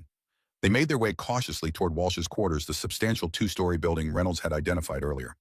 Unlike the barracks and administrative buildings, this structure had the refinements of a permanent residence. Glass windows, a broad veranda, decorative trim along the eaves. Several windows glowed with lamplight, and as they watched from the shadows of a nearby storehouse, they could see figures moving within. A sentry stood at attention beside the front entrance, not standard procedure for an officer's quarters, Jackson noted. Additional security suggesting something or someone valuable inside. How do we proceed? Jackson whispered. We can't simply walk in. Reynolds studied the building thoughtfully. No, but I can. As a visiting major, it wouldn't be unusual for me to pay my respects to the fort's commander. While I distract Walsh, you 3 find a way in through the back and locate Miss Walsh. The plan was risky, but offered their best chance. Reynolds straightened his uniform and crossed the open space to the front of Walsh's quarters with confident strides. They watched as he exchanged words with the sentry, who then knocked on the door. Moments later, Reynolds was admitted inside. "Now," Swift Arrow urged, already moving toward the rear of the building. Jackson and Miller followed, keeping to the shadows. The back of Walsh's quarters featured a kitchen entrance and several ground-floor windows. One window was partially open despite the evening chill, perhaps to release heat from the cooking fires. Swift Arrow pointed to it, then cupped his hands to give Jackson a boost. The window opened into what appeared to be a pantry, dark and unoccupied. Jackson climbed through silently, then helped Miller follow. Swift Arrow came last, his movements fluid and nearly soundless. They found themselves in the kitchen area, empty except for a pot simmering on the stove. From the front of the house came the murmur of voices. Reynolds and someone else, presumably Walsh, engaged in conversation. A narrow staircase led to the upper floor. Jackson pointed to it, and they ascended, carefully testing each step before committing their weight to avoid creaking boards that might betray their presence. The upper floor was a hallway with several doors leading off it. Light showed beneath one door at the far end, likely Walsh's office or private sitting room, where he was now entertaining Reynolds. The other doors were dark. Jackson tried the nearest door, finding it unlocked. Inside was a small bedroom, empty and unused. The next door revealed a similar scene. The third, however, was locked.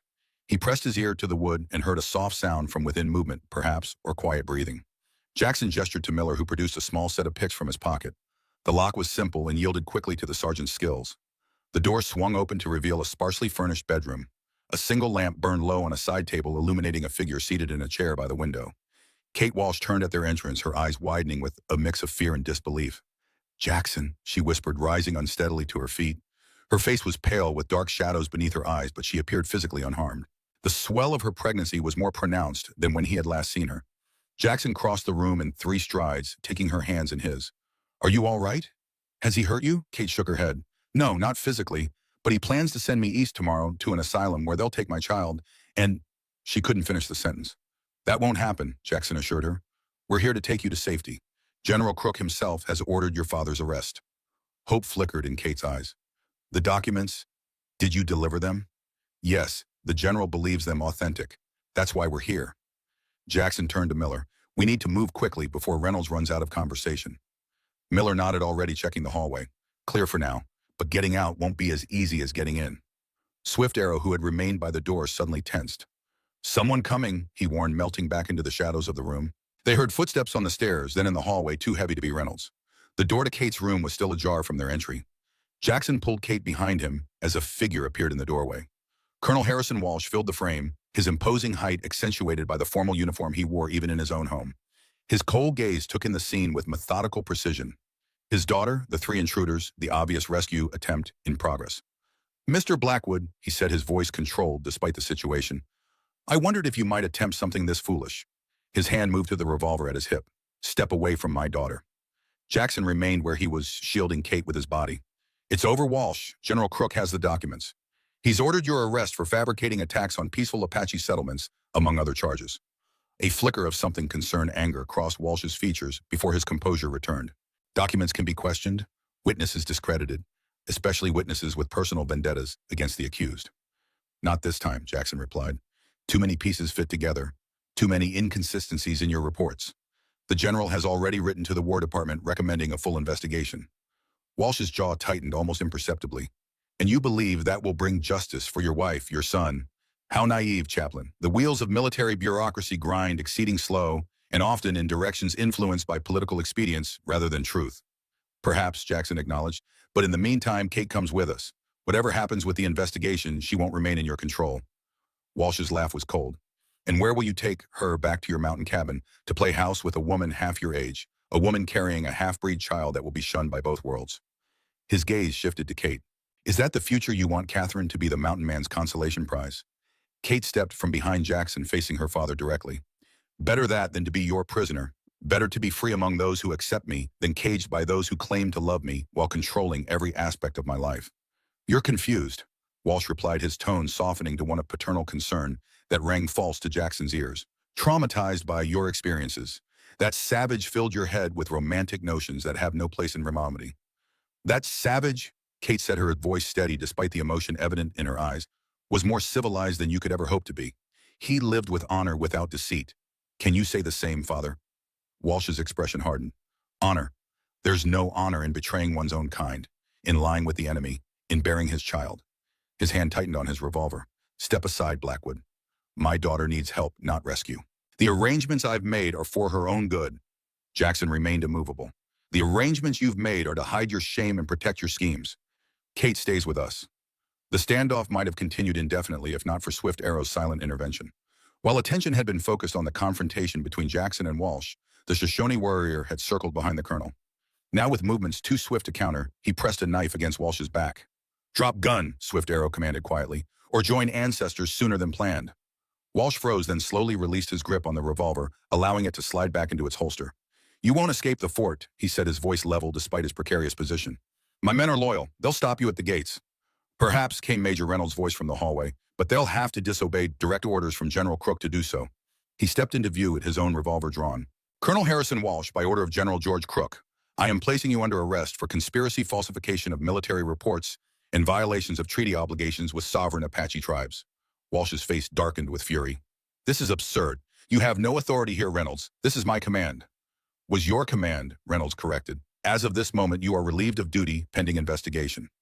Captain Hendricks has been informed and has acknowledged General Crook's orders.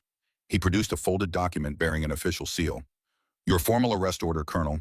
I suggest you come quietly, for your daughter's sake, if nothing else. For a moment, it seemed Walsh might resist despite the odds against him. Then, with visible effort, he controlled himself. This isn't over, he said, his gaze fixed on Jackson.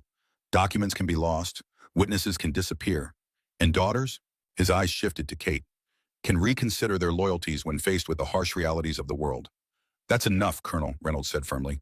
Agent Miller, secure the prisoner. As Miller moved to handcuff Walsh, Kate stepped forward, facing her father one last time. I want you to know something, she said quietly. Running Wolf, the man you called a savage, the man you had killed, he was more than just someone I loved. He was the son of the man standing beside me. Walsh's expression showed confusion, then disbelief. What nonsense is this? Michael Blackwood didn't die in that village 5 years ago, Kate continued. Elizabeth entrusted him to an Apache family before returning to help others. He grew up as Running Wolf, never knowing his true origins until he began searching for clues to his past. The birthmark he carried, the crescent moon and star, was proof of his lineage. She placed a hand on her swollen belly. This child carries the blood of both our families, Father. Your grandchild will be born with the same mark, a bridge between worlds you tried so hard to keep apart. Walsh stared at her, then at Jackson's shock momentarily replacing his anger. Impossible, he whispered, but doubt had crept into his voice. You're lying to torment me. I have no need to lie, Kate replied. The truth is torment enough. As Miller led Walsh away, the colonel's composure finally cracked. Catherine, he called back, don't do this. You're a Walsh. You belong with your own kind. Kate watched him go, her expression a complex mix of sorrow, relief, and resolve. When he was gone, she turned to Jackson, exhaustion evident in every line of her body. It's really over, she asked. Jackson nodded, taking her hands gently in his. It's over. You're safe now. Reynolds approached, holstering his revolver. We should move quickly. Walsh's most loyal men might still attempt to interfere despite Captain Hendricks' cooperation. They made their way downstairs and out through the kitchen door, avoiding the front entrance where curious soldiers had begun to gather at the news of their colonel's arrest. Swift Arrow led them toward the service gate where they had entered, moving with the purposeful stride of those on official business rather than the furtive movements of escapees. The young sentry who had admitted them earlier looked confused at their reappearance, especially with Kate among them. But Reynolds' authoritative manner prevented questions. Within minutes, they were outside the fort, making their way toward the sheltered ravine where Swift Arrow had suggested they regroup before determining their next moves. Only when they were safely beyond immediate pursuit did Kate allow herself to truly react to the night's events.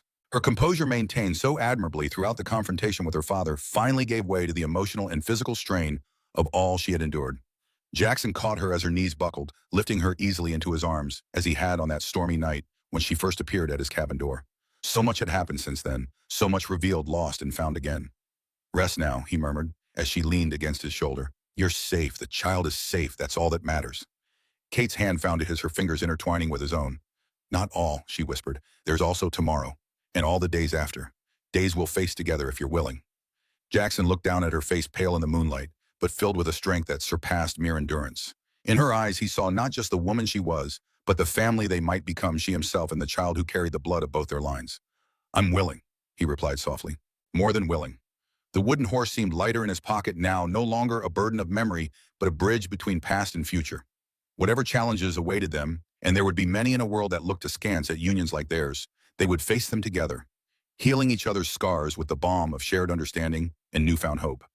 In the distance, Fort Laramie's lights glowed against the night sky, a reminder of the civilization they had both fled in different ways.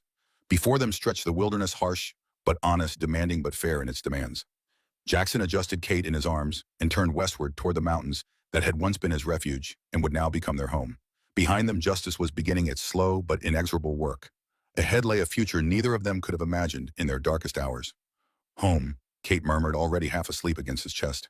Home, Bayam. Jackson agreed, the word carrying a warmth it had lacked for 5 long years. They moved forward into the night, two souls scarred by the same forces, now bound by something stronger than the wounds that had marked them. A love born not of convenience or passion alone, but of recognition, of finding in each other the missing pieces of their broken worlds. Above them, stars wheeled in ancient patterns, indifferent to human suffering, yet somehow bearing witness to human resilience.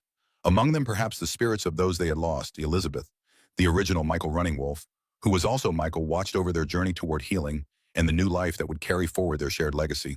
The mountains waited, silent and eternal, offering not escape but perspective, a reminder that even the deepest scars fade with time, becoming part of the landscape rather than defining it. And in that knowledge lay the beginning of peace.